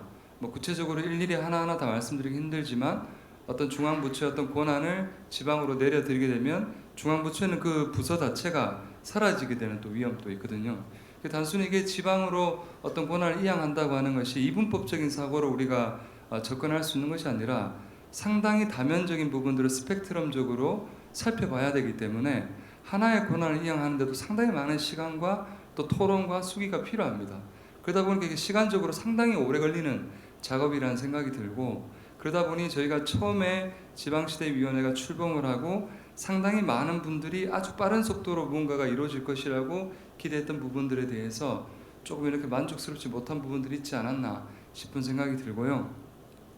어제 이제 지방시대 기념식이 있었고 또 지난해에도 기념식이 있었습니다. 지난 대전에서 있었고 어제는 우리 여기 스포츠 테마파크 쪽에서 센터에서 열렸는데요. 공통된 화두는 아까 전에 교수님과 또 위원님께서 말씀 주신 것처럼 중앙 집권적인 그런 솔루션이 아니라 지방이 주도하고 지방이 자율적으로 할 수 있는 솔루션을 제공할 수 있는 근간을 만들겠다라고 하는 게 정부의 방침이고 지금 또 대단히 많이 노력을 하고 있습니다.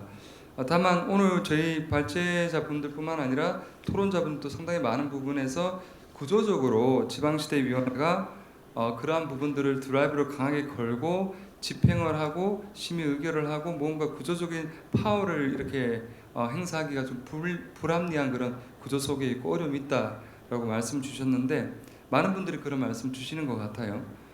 그리고 실질적으로 변화를 하려고 하면 리더십과 예산과 언론, 여론이라고 하는 3박자가 갖춰져야 되는데 리더십이라고 하는 것은 이제 우리 대통령님께서 지방 분권과 지방 자치 행정에 대한 아주 강한 리더십을 가지고 계시고 지방시대위원회도 대통령 직속위원회로서 활동을 하고 있기 때문에 리더십 차원에서 상당히 많은 드라이브가 저는 여전히 걸려 있다고 생각을 하고요. 오늘 아까 전에 국회에서 역대 정부에서는 2년 반쯤 지나고 난 다음에 지역 균형 발전과 지방 자치에 대한 그런 텐션이 많이 떨어지기 시작했다라고 말씀 주셨습니다. 그런데 이번 정부에서는 그런 텐션이 유지가 될지 안 될지 한번 좀 이렇게 지켜보고 싶다라는 말씀 주셨는데 저는 어제 대통령 말씀 통해서 그리고 오늘 아침에 담화문을 통해서도 지역 균형 발전과 지방 자치에 대한 그 텐션이 여전히 높게 유지될 거라고 저는 확실하게 생각하고 있고요. 그리고 재정적인 부분에서도 상당히 많은 그런 교육 발전 특구라든가 물론 지금 국회에 통과돼야 되는 이슈들이 있긴 합니다만은 교육 발전 특구, 기회 발전 특구, 도심 융합 특구, 문화 특구에 대한 재정적 지원도 상당히 많이 지금 노력을 하고 있기 때문에 저는 긍정적으로 생각을 하고 있습니다. 그리고 여론과 언론도 제가 오늘 조금 아쉬웠던 부분은 비록 지금 지방시 엑스포와 또 여러 가지 그런 행사들이 동시다발적으로 이루어지다 보니까 좀 사람들에게 흩어진 이슈는 있겠지만 지금 이 중요한 토론을 하는데 토론자와 발제자 말고 아무도 이 객석이 없다는 게 상당히 지금 좀 아쉽습니다. 그리고 유튜브로 이 방송을 얼마나 많은 국민들께서 보시는지 모르겠지만 여론과 언론에서 이런 부분들을 상당히 많이 관심과 흥미를 가지고 목소리가 더해질 수 있도록 저는 노력을 해야 된다고 생각을 합니다. 그런데 그렇게 하려고 하면 지방 분권과 지방 자치에 대한 이런 아젠다가 상당히 무겁기만 하고 재미가 없으면 사람들 관심도가 떨어지게 되거든요. 그래서 어떻게 하면 우리가 이러한 무거운 클래식한 주제를 좀 캐주얼하게 좀 사람들이 좀 더 쉽게 이해할 수 있게 또 때로는 좀 펀하게 다가갈 수 있도록 좀 고민해야 될 부분들이 있지 않을까 생각이 들고요. 그래서 리더십 그리고 재정부적인 부분은 충분히 드라이브를 걸고 있다고 생각이 들고 그럼 여론과 언론적인 부분에서 저희도 노력을 좀 할 필요가 있다 이런 생각이 들었습니다. 끝으로 강원도에 제가 왔지 않습니까? 강원도에 와보니까 저는 지금 대구 경북에 있는데 대구 경북은 지금 통합 문제로 상당히 지금 이슈가 많이 되고 있습니다. 그럴 수밖에 없는 이유는 대구와 경북도 강원도와 마찬가지로 지방 소멸, 지역 유출 문제로 상당히 많은 고통을 겪고 있고 경북 군위와 의성 같은 경우는 고령화 순위로 보면 전국의 1, 2위를 다투고 있습니다. 오히려 강원도보다 훨씬 높은 고령화 지수를 보이고 있거든요. 그러다 보니까 저희도 어떤 지역을 소멸 위기와 그리고 청년 유출 문제 상당히 심각하기 때문에 살아남기 위해서 통합이라고 하는 문제가 옵션이 아니라 필수로 지금 저희가 대두되었고 그런 부분에 상당히 많은 지금 논의가 진전이 되고 있다고 저는 생각이 듭니다. 물론 그 과정에서는 상당히 많은 보이지 않는 또 이슈들이 있고 정무적으로도 또 정치적으로 풀어내야 될 아젠다가 있기도 하고 또 행정적으로 풀어내야 될 아젠다가 있기는 하지만 그런 시도들이 이루어지고 있고 또 전라도에서도 그런 일들이 또 이루어지게 된다면 충분히 저는 지역균형 발전 이슈가 이번 정부에서는 좀 가시적인 성과를 드러낼 수 있다고 생각이 들고요. 절망적인 상황도 있지만 충분히 저희는 긍정적인 시그널이 많다고 생각을 하고 있고 그런 부분들을 조금 이렇게 모닥불 피우듯이 계속해서 이런 담론과 토론을 통해서 키워나갔으면 좋겠다는 바람입니다. 제 이야기는 이것으로 마치겠습니다. 고맙습니다. 네, 최 의원님 고맙습니다. 시간 잘 주셨고요. 아마 한 세 가지로 요약이 되는 것 같은데 지방자치 확립을 위해서는 무엇보다 지방 분권이 중요하고 이 분권에서는 가장 권한 자체를 과감히 이양시키는 이런 부분들이 굉장히 중요하다 말씀하셨고요. 또 아울러서 지방 분권과 균형 발전은 앞으로 통치자의 그 관심과 실행력에 대한 의지 이것이 굉장히 중요한데 현재의 대통령은 변함없이 그 의지가 강하시다 이렇게 말씀 주셨고 리더십과 재정 더 나아가서 여론과 언론이 굉장히 중요한 역할을 또 굉장히 지적해 주셨습니다. 마지막으로 강원특별자치도도 통합의 논의가 본격적으로 시도될 필요가 있다. 역시 인구 소멸이라든지 이러한 차원에서도 대비를 하기 위해서 시군의 통합적인 그런 지방행정 체제 개편이 앞으로 시도될 필요가 있다는 것을 말씀해 주셨습니다. 자, 고맙고요. 그다음에 고객은 우리 의원님 10분 드리겠습니다. 네. 타이밍을 시계 타이밍을 좀 맞추시고 그래. 예. 지금 25분이니까 저 35분까지 저한테 기회를 주셨는데 최 의원님 답변 하나 드리면 강원도도 이제 지역별로 춘천 같은 강원 북부 협의회 뭐 이런 것들이 한 5, 6개 시군들이 이제 좀 논의가 되고 있습니다. 아직까지 구체적인 건 안 나왔지만 지금 벌써 시작했습니다. 그래서 그런 움직임이 있다는 걸 말씀드리고 오늘 저는 이 두 분의 발표 내용에 대해서 종합적으로 뭐 질의를 좀 드리고 제 의견도 좀 말씀드리고 이렇게 할 예정입니다. 제가 이제 작년 9월 말쯤 이제 강원도 지방분권 시대위원회, 지방시대위원회 돼서 이렇게 활동을 하다 보니까 이제 뭐 세종시도 가보고 울산도 가보고 이제 장애도 이렇게 여러 개 했지만 이 지방시대위원회가 이제 지방분권위원회하고 균형발전위원회 합쳐진 건데 이 대통령 직속으로 있다 보니까 여러 가지 좀 뭐라 그래나 예산 확보나 그다음에 인원 확보나 이런 데서 조금 정부 부처하고 이래 약간 이렇게 좀 뒤지는 것 같아요. 저 감에. 그리고 제가 이제 강원도에서 지방위원회 이렇게 뭐 개발전 특구, 교육 특구 심사도 했지만 거의 뭐 형식적인 심사다 이렇게 저는 생각하고 있고 그래서 저는 하나 제안드리고 싶은 거는 국가에서 지방화시대 특별위원회 뭐 이런 걸로 해가지고 좀 다른 위원회들보다는 노동위원회가 많잖아요. 여성위원회 많은데 지방화시대 특별위원회 이런 걸 만들어야 된다. 좀 이렇게 다른 것보다는 이름을 이렇게 바꿔서 좀 권한이나 예산이나 이런 것들을 좀 집중적으로 해야 된다. 그런 것들을 좀 많이 생각하고 있습니다. 그런 느낌입니다. 그리고 이제 구체적인 일단 박재희 센터장님 내용을 보면은 이제 중앙지방협력회의가 어제도 뭐 춘천에서 대통령 주재로 약간 열린 것 같습니다. 그런데 그 중앙협력위원회라는 게 이 약간 그 성과나 이런 걸 지금 받아보지 못했지만 내용을 보지 못했지만 저는 이게 무슨 형식적인 교육이 되는 거 아닌가. 실질적으로 제가 보면 제가 재생활 전공에서 그러지만 중앙에서 무슨 대책을 내놓으면서 뭐 취득세 등록세 면제 감면해준다. 이 취득세 등록세가 중앙세가 아니잖아요. 다 그 도세하고 시군세인데 쥐들 마음대로 중앙에서 발표한단 말이에요. 지방하고 협의가 안 되는 상태에서 쥐들 마음대로 발표해놓고 지방에 뭐 이런 것들을 통해서 그런 것들 조정이 돼야 되는데 그런 것들이 좀 문제 있다. 저는 그렇게 생각하고 그다음에 이제 지방 내 4대 협의체 있잖아요. 그러면 이 협의체의 역할이 지금 어떻게 되는지 우리 지방시대위원회에서 그 역할들이 지금 잘 안 보이는 것 같아요. 그래서 이제 그런 것들이 좀 문제인 것 같고 또 이제 아까 예산 규모 지금 이제 올해 지금 42조 정도 투입된다 그랬잖아요. 2024년에 작년에는 생기밖에 안 했으니까 예산이 별로 투입 못 됐을 건데 여기에 대한 아까 박재희 박사님 말씀하셨지만 여기에 대한 구체적인 평가와 투입 내용에 대한 그게 빨리 연초에 발표돼서 내년 예산에서는 어떻게 할지 뭐 이런 것들이 빨리 발표돼야 될 것 같아요. 돈이 제일 중요한 건 사람하고 돈이란 말이에요. 돈이 안 가는 일이 안 되잖아요. 말만 일이 안 되거든요. 그러니까 그게 제일 중요한 것 같고 특히 이제 지방시대 종합계획 수립 집행하려면은 여기 많이 필요할 것 같은데 이런 데 대해서 좀 구체적인 게 필요하고 그다음에 이제 기회발전 특구야 뭐 기업들하고 지자체가 하니까 이건 중앙 예산은 아니잖아요. 그러니까 이 42조 어떻게 투입될지 그 효율성은 어떻게 있는지 뭐 이런 것들이 빨리 피드백이 돼야 내년 예산 편성하고 또 집행하는데 앞으로 또 지방시대위원회가 운영하는데 많이 도움이 될 것 같습니다.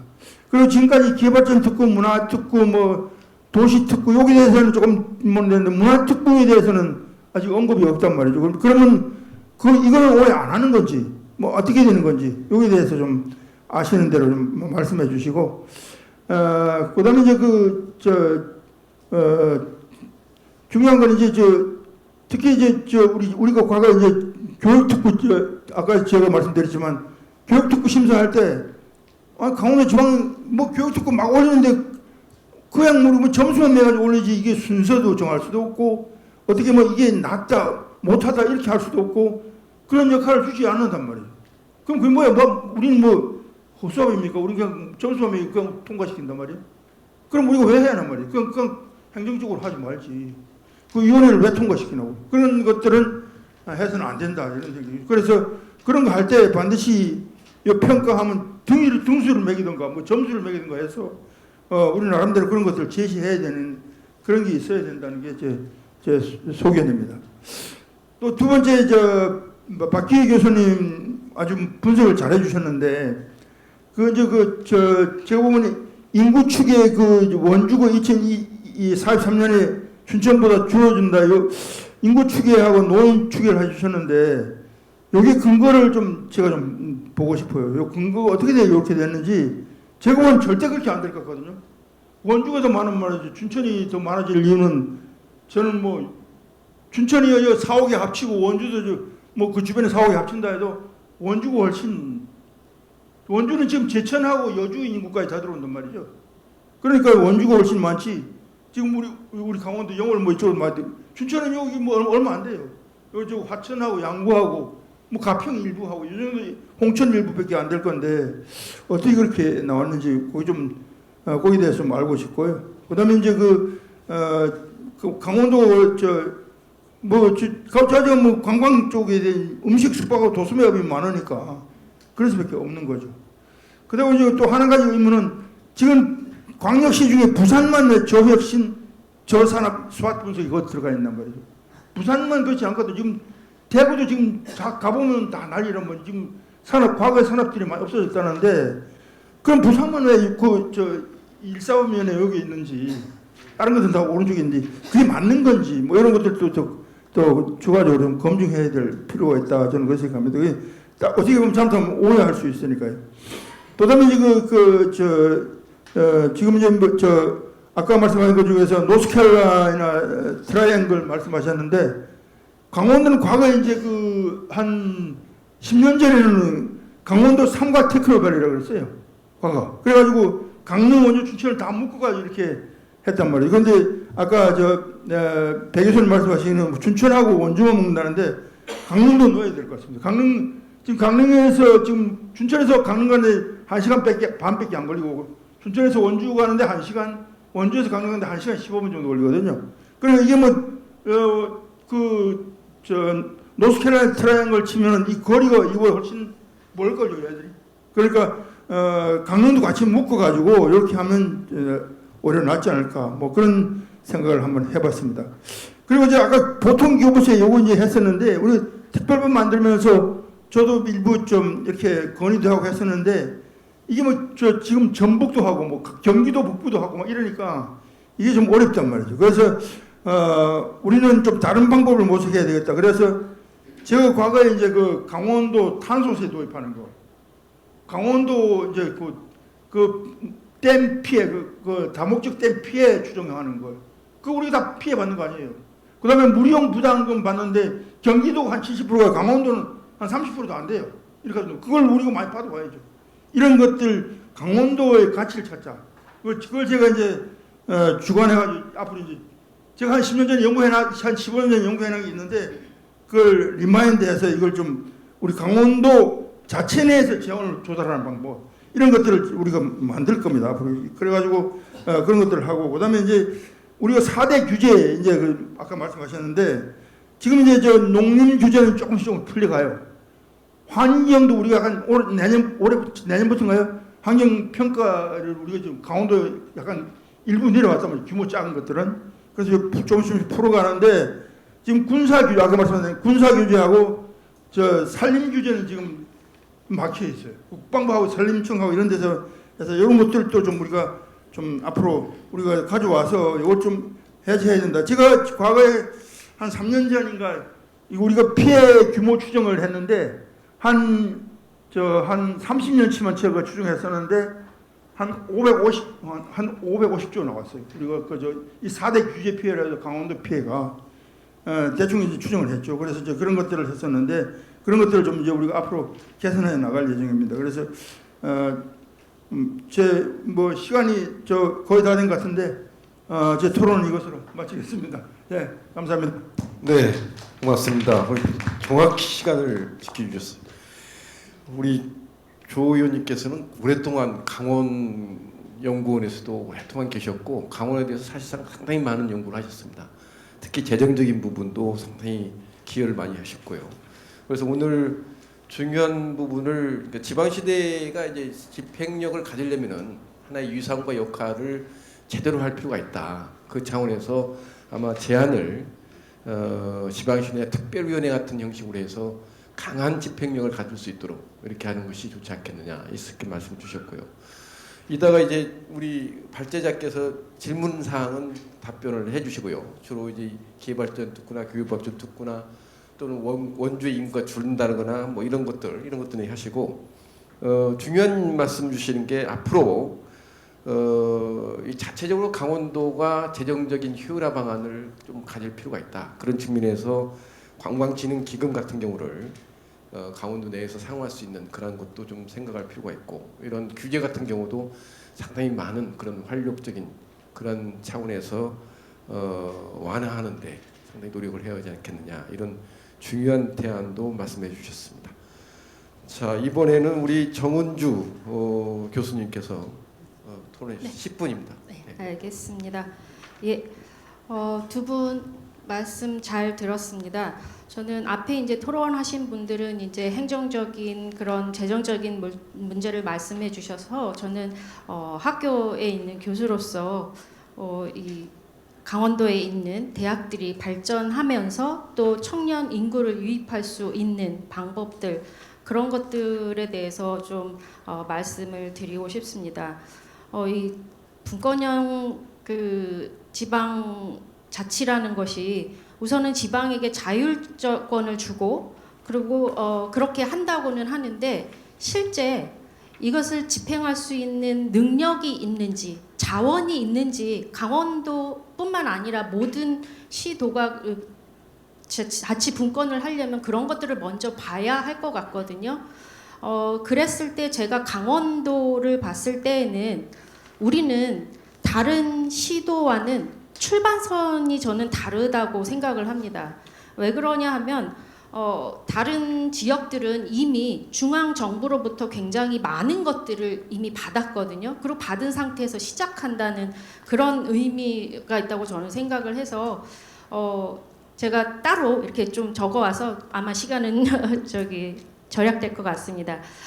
제 생각은 지역의 균형적인 발전을 위해서는 두 가지가 중요하다고 생각을 하는데 첫째는 지속 가능한 성장을 위한 자생력을 갖추는 것이고, 둘째는 이런 자생력을 키울 수 있도록 지방 정부뿐만 아니라 중앙 정부의 적극적인 지원이 필요하다고 생각을 합니다.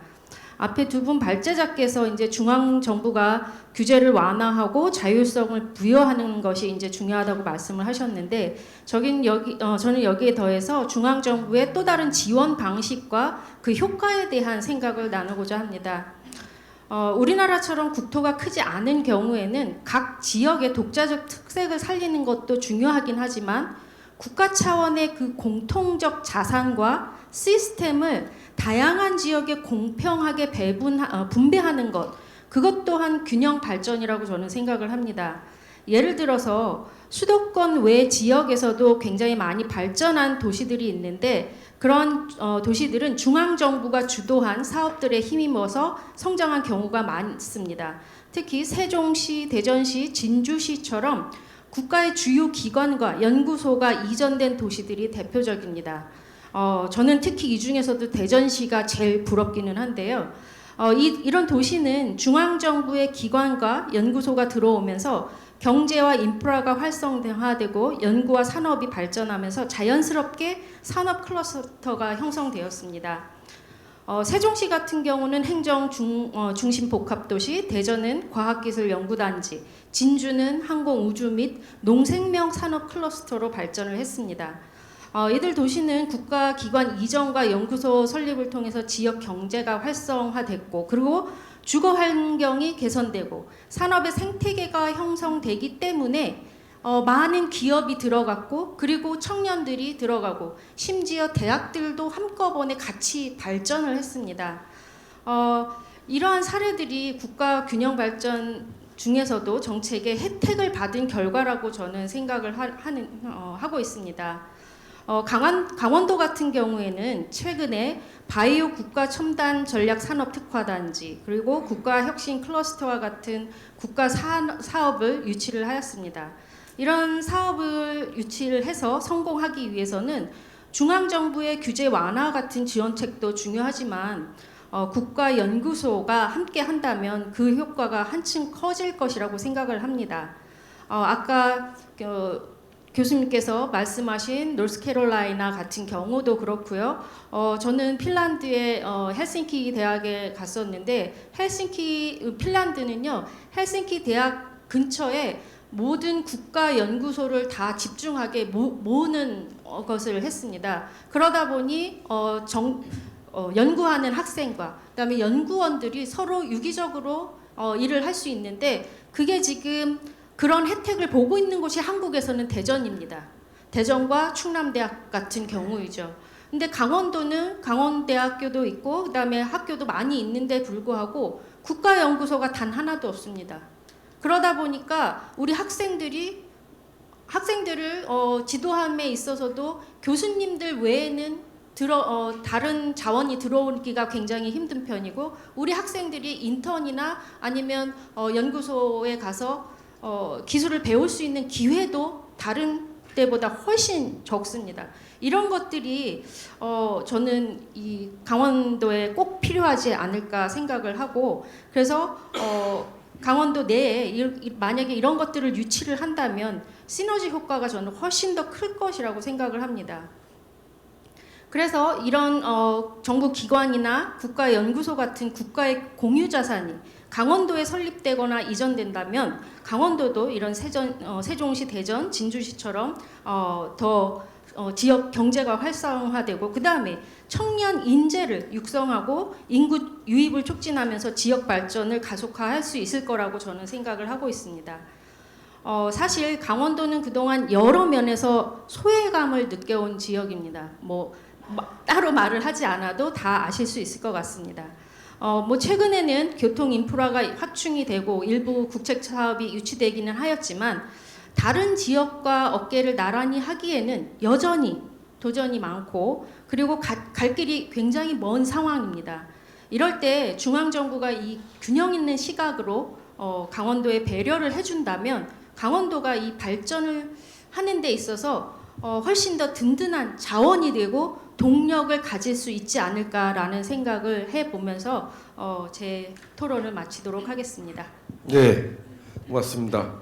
이제 정확히 지켜주셨고요. 우리 정원주 교수님 오늘 좋은 하나의 대안을 제시해 주셨는데 지방 주도에도 중요하고 아마 지속 가능한 그 자생력에 대한 그 확보도 필요한데 그것을 하기 위해서는 중앙에 대한 지원, 지역에 대한 공평한 지원도 굉장히 중요하다.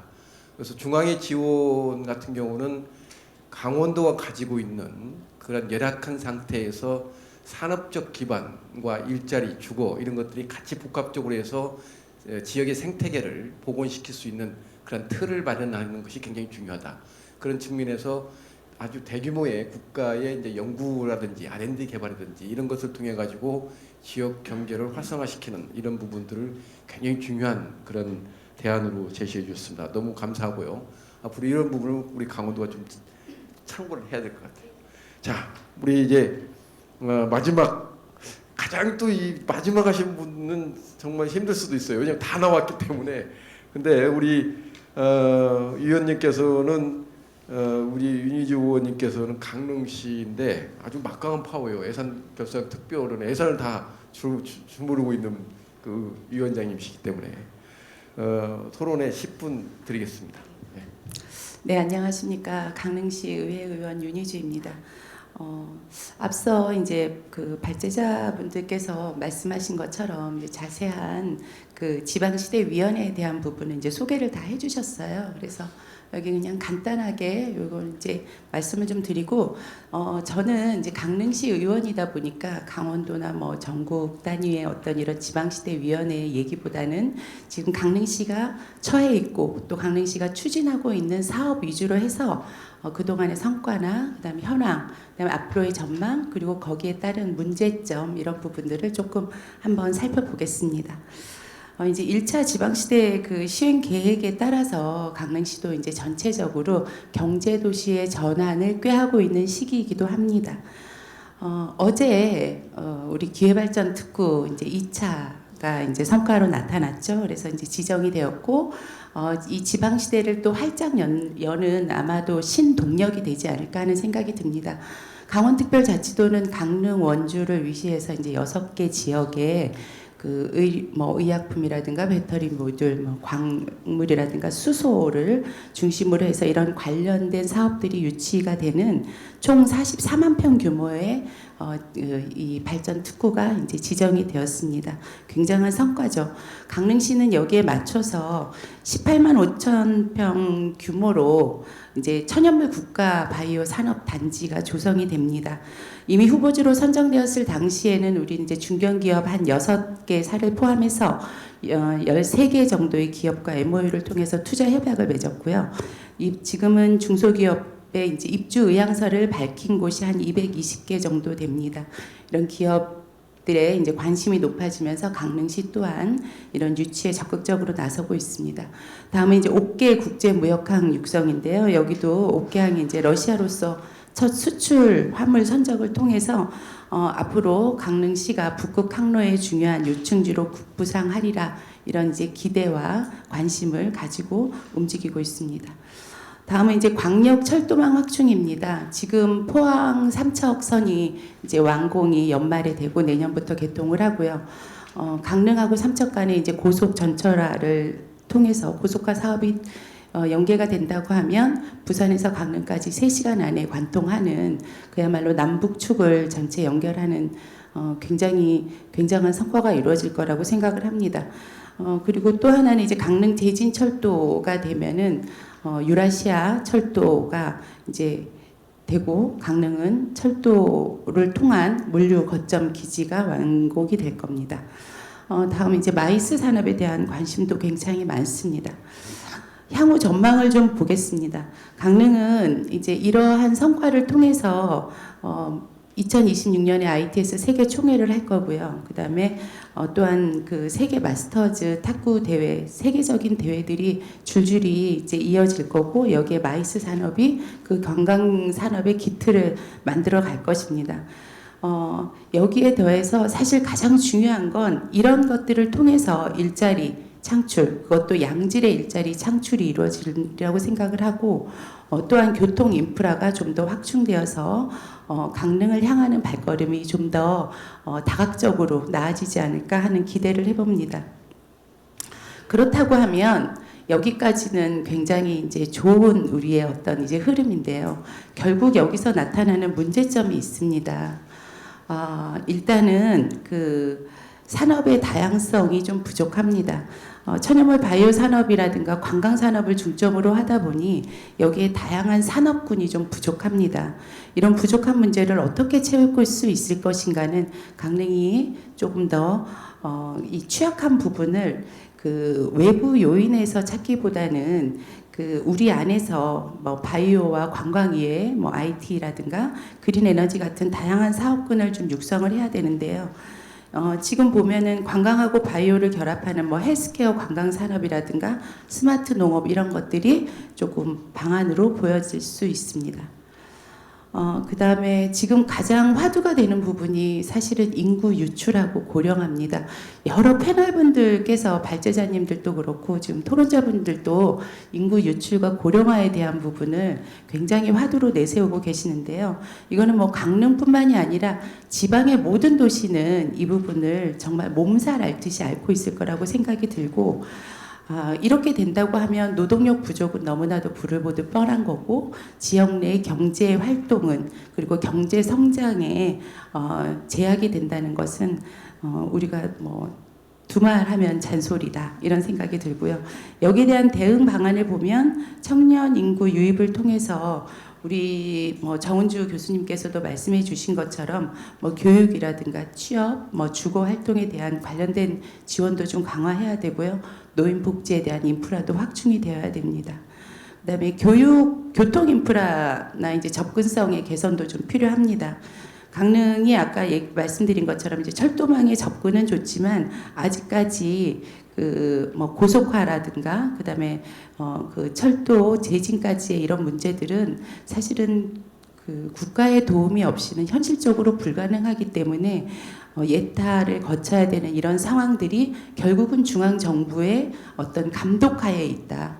그들의 움직임이 없으면 지방에서는 한 발자국도 나갈 수 없다. 이런 문제들이 있습니다. 그 다음에 환경이나 또 지속 가능성에 대한 부분이 있죠. 아까 이제 그 4대 규제에 대해서 말씀해 주셨는데 이 4대 규제는 강원도를 발목 잡는 아주 굉장히 큰 장애물이었습니다. 우리 또한 지금 뭐 그 천연물 바이오 산업단지나 항만 개발을 하지만 환경에 대한 우려는 지속적으로 나타나고 있고요.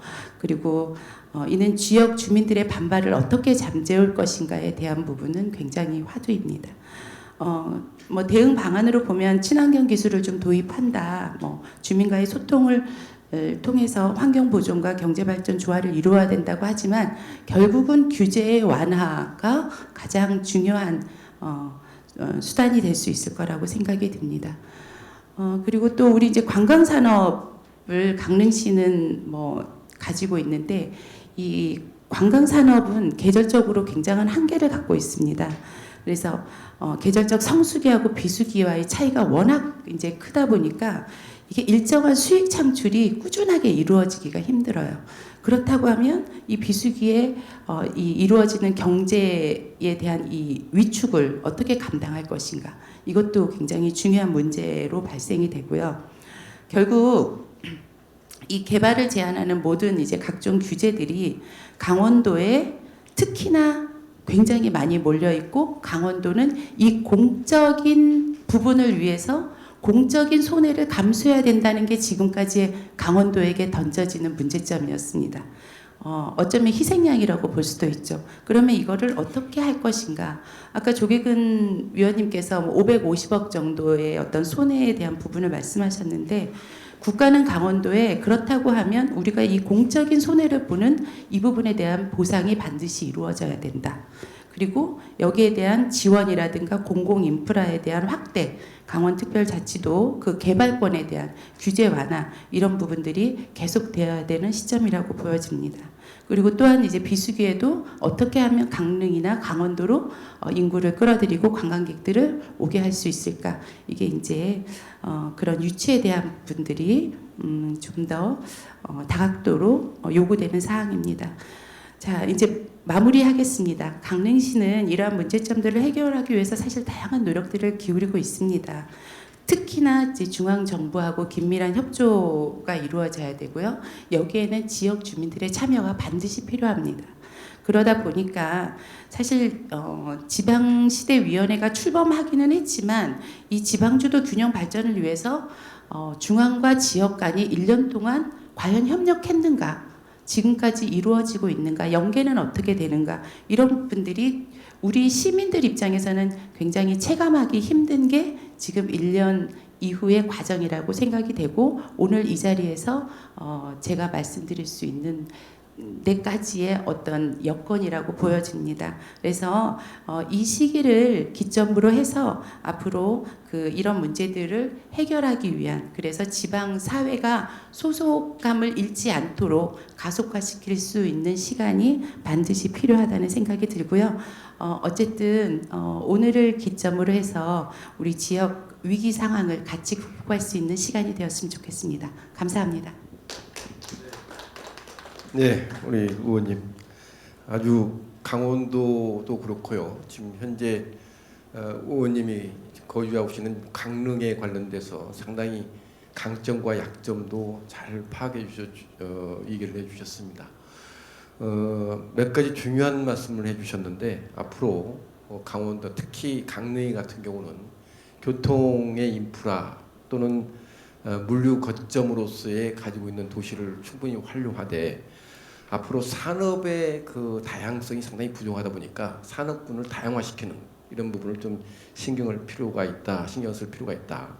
또 청년 인구가 자꾸 유출되니까 이러한 부분도 우리 정 교수님 비슷하게 말씀해 주셨는데 앞으로 유출을 방지하기 위해서는 거기에 대한 어떤 연구 개발 단지를 넘어서 산업이 일어날 수 있는 그런 일자리 이런 것이 굉장히 중요하다 이렇게 말씀해 주셨고 중요한 부분에 또 한 말씀을 주셨는데 무엇보다도 규제 완화가 굉장히 중요하다 강조를 해주셨습니다. 강원도가 안고 있는 4대 규제도 중요하지만은 그것도 넘어서 지역에 안고 있는 각각의 규제가 상당히 많이 중앙으로부터 또는 각 시구는 또 도로부터 규제가 또 있거든요. 이런 부분들을 좀 대폭적으로 완화시키는 이런 부분들이 좀 신경을 써야 되지 않겠느냐 이런 중요한 말씀을 해주셨습니다. 자 이렇게 해서 아주 네 분이 정말 잘 지켜주셨습니다. 그렇지 않으면 이게 좀 더 길어지면 넘치는데 잘 맞추셔서 다시 한번 감사드리고요. 여기 지금 이제 발제보다 잠깐 기다리고 지금 계시는 분의 누가 혹시 플로에 선생님 중에 꼭 질문이 있으신 분이 계시는지 없습니다. 그래서 발제자분들께 딱 1분씩만 드릴게요. 더 하시면 안 됩니다. 짧게 알겠습니다. 예. 네, 정말 소중하고 지역에서 제가 많이 배울 수 있는 것들을 너무 많이 이렇게 말씀해 주셔가지고 너무 감사드리고요. 우선은 조계근 위원님 말씀처럼 중앙지방협력회의가 더 자주 개최되고 이 지역의 목소리를 수용하는 것이 필요하고 지방시대위원회뿐만 아니라 시도지방시대위원회 여기 지금 광역지방위원회 역할이라고 하셨는데요. 저도 전적으로 동의하고 딱 두 가지만 이제 제가 생각할 수 있는 거 말씀드리겠습니다. 첫 번째는 왜 재정 투입액이 42.2조 원인데 기회발전 특구 40.5조 원하고 왜 다르냐고 이제 말씀 주셨는데 기회발전 특구는 이제 기업의 투자 금액을 얘기한 것 같고요. 네, 그리고 지방시대 시행계획은 우선 이제 지역 균형발전 특별회계가 아마 10조 여원이 되는데 그 외에 돈이 많이 있기 때문에 아마 지역 공약과 관련된 지역정책 과제나 이제 구체적으로 좀 살펴봐야 되겠지만 타 국가 계획과도 연계해서 할 수 있는 그런 좀 우리가 살펴봐야 될 것들이 있는 것 같고요. 그리고 두 번째로 지방사대 협의체장의 역할은 제가 알기로는 대한민국 시도지사협의회나 시군구청장협의회나 시군구의회협의회나 시도의회의장협의회에서 자치조직권이나 자치입법권 관련해서 여러 가지로 그 중앙지방협력회의 통해서 여러 가지 그 목소리를 내고 있다고 저는 알고 있습니다. 그래서 아마 그 관련해서도 제가 추가적인 또 이야기가 있으면 잘 전달해 드릴 수 있도록 하겠습니다. 오늘 귀중한 말씀 주셔서 너무 감사드립니다.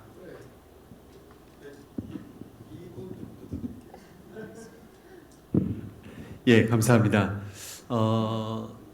진짜 이 발제를 준비하면서 고민은 좀 많이 했습니다. 그리고 그러면서 주셨던 것들이 굉장히 많은 도움이 됐고요.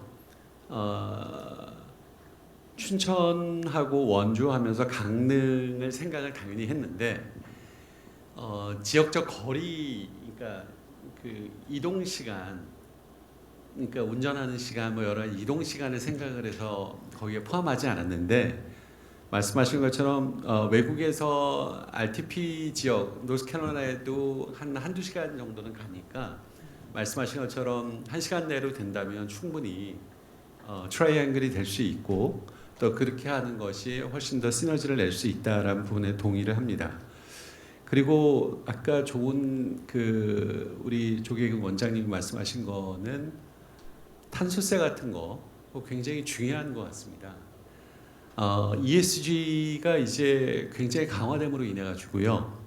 그 ESG 여기 그 자원을 잘 활용을 하면 말씀하신 것처럼 탄소세 같은 것들을 상대적으로 많이 받으면 그걸 가지고 오히려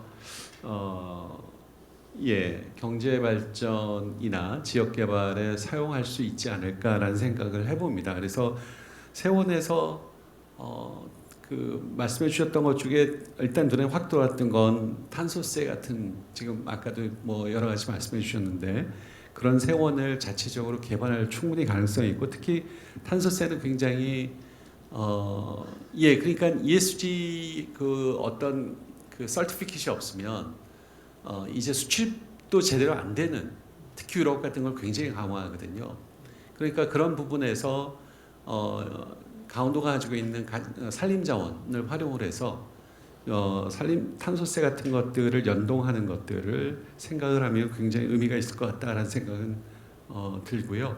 그다음에 이제 마찬가지로 그 국가연구소 혁신 클러스터에서 말씀해 주셨는데 국가연구소가 생각보다 좀 작은데 그것들을 정말 지역적으로 특화할 수 있는 그러한 국가연구소를 이쪽에다가 좀 유치하는 그런 것들은 굉장히 좋은 것 같습니다.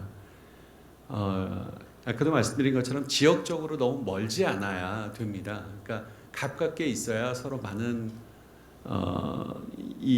직접화 효과가 그렇거든요. 실리콘밸리나 이런 데가 각각 그렇게 모여 있는 곳이 그 근처에서 사람들이 있어야 많은 시너지를 창출할 수 있고 아이디어를 얻을 수 있어서 그렇습니다. 그래서 그다음에 이제 아까 마지막으로 이제 강릉시 쭉 말씀해 주셨는데 그 광역철도망이 좀 잘 된다라고 하면 훨씬 더 그 기대감이 있고요. 동시에 이 광역철도가 잘 되면 그쪽으로 찾아오는 사람들도 많겠지만 강릉에 있는 분들이 또 갈 수 있는 빠른 시간에 왔다 갔다 할 수 있기 때문에 그런 부분이 있어서 지금 말씀하신 것처럼 좀 그 지역에 특화해서 트라이앵글을 묶어서 특화할 수 있는 것들을 계속 찾아보는 건 바람직하다고 생각합니다. 뭐 다시 어떤 기회가 주어질 수 있다면 카운티별 자치도의 어떤 그 지속 가능한 발전을 위한 연구를 한번 계속 해보면 의미가 있겠다. 특별히 4대 규제와 연결 그것들을 해소와 함께 연결해서 해보면 굉장히 의미 있는 그런 전략들이 많이 나타날 수 있겠다 이런 생각을 해봅니다. 감사합니다. 네, 수고하셨습니다. 이렇게 해서 발제자분의 그 의문 사항도 좀 풀릴 거라고 보여지고요. 제가 다시 한번 죄송하다는 말씀을 드립니다. 사회자로서 너무 통제를 하지 않았나 이렇게 말씀을 드리는데 그러지 않으면 시간이 많이 지체되기 때문에 그래서 다시 한번 너그럽게 이해해 주시기를 바라고요. 이렇게 해서 자치분권 포럼, 강원특별자치도 자치분권 포럼을 이 지방시대의 출범 성과와 과제 그리고 강원특별자치에 대응해야 될 그런 과제도 다 짚어봤고 오늘 네 분의 아주 중요한 고견도 들었습니다. 무엇보다도 지방시대위원회가 이 출범한 것은 잘 아시는 바와 같이 자치분권, 기존의 자치분권이 따로 별개로 움직였고 또 국가균형 차원에서 균형 발전이 별도로 이루어진 것을 이번에 시너지 효과를 좀 내자. 그래서 지방시대위원회로 통합을 해서 추진이 됐고요. 또 법도 그동안 자치분권의 법도 국가균형발전법 이렇게 따로 있는데 이것을 이번에 통합해서 지방분권 및 균형발전법으로 특별법으로 해서 추진했습니다. 그래서 이제 1년이 다 갖고 왔는데 아까 우리 의원님께서 중요한 얘기 말씀해 주셨어요. 지방자치가 어떤 형태로든지 무슨 목적을 가지고 가느냐.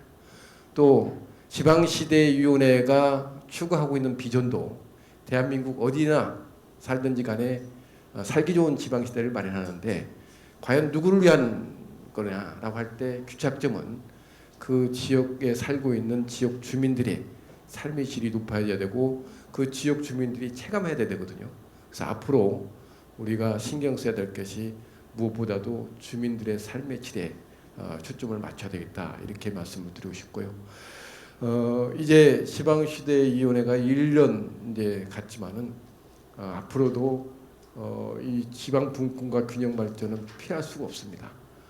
여야를 넘어서야 되고 진보와 보수의 문제가 아니고 이념의 문제가 아닙니다. 이것은 우리가 살아가야 될 미래의 하나의 중요한 과제이고 또 아울러서 우리 자녀들에게 물려주는 아주 중요한 유산이기 때문에 앞으로 우리 지역 분권과 또 지역 균형 발전이 제대로 정착돼서 그야말로 살기 좋은 지방시대 어디든지 대한민국에 어디서 살든지 간에 공정한 기회가 주어지는 그런 살기 좋은 지방시대가 열리기를 바라면서 이 포럼을 마치도록 하겠습니다. 감사합니다.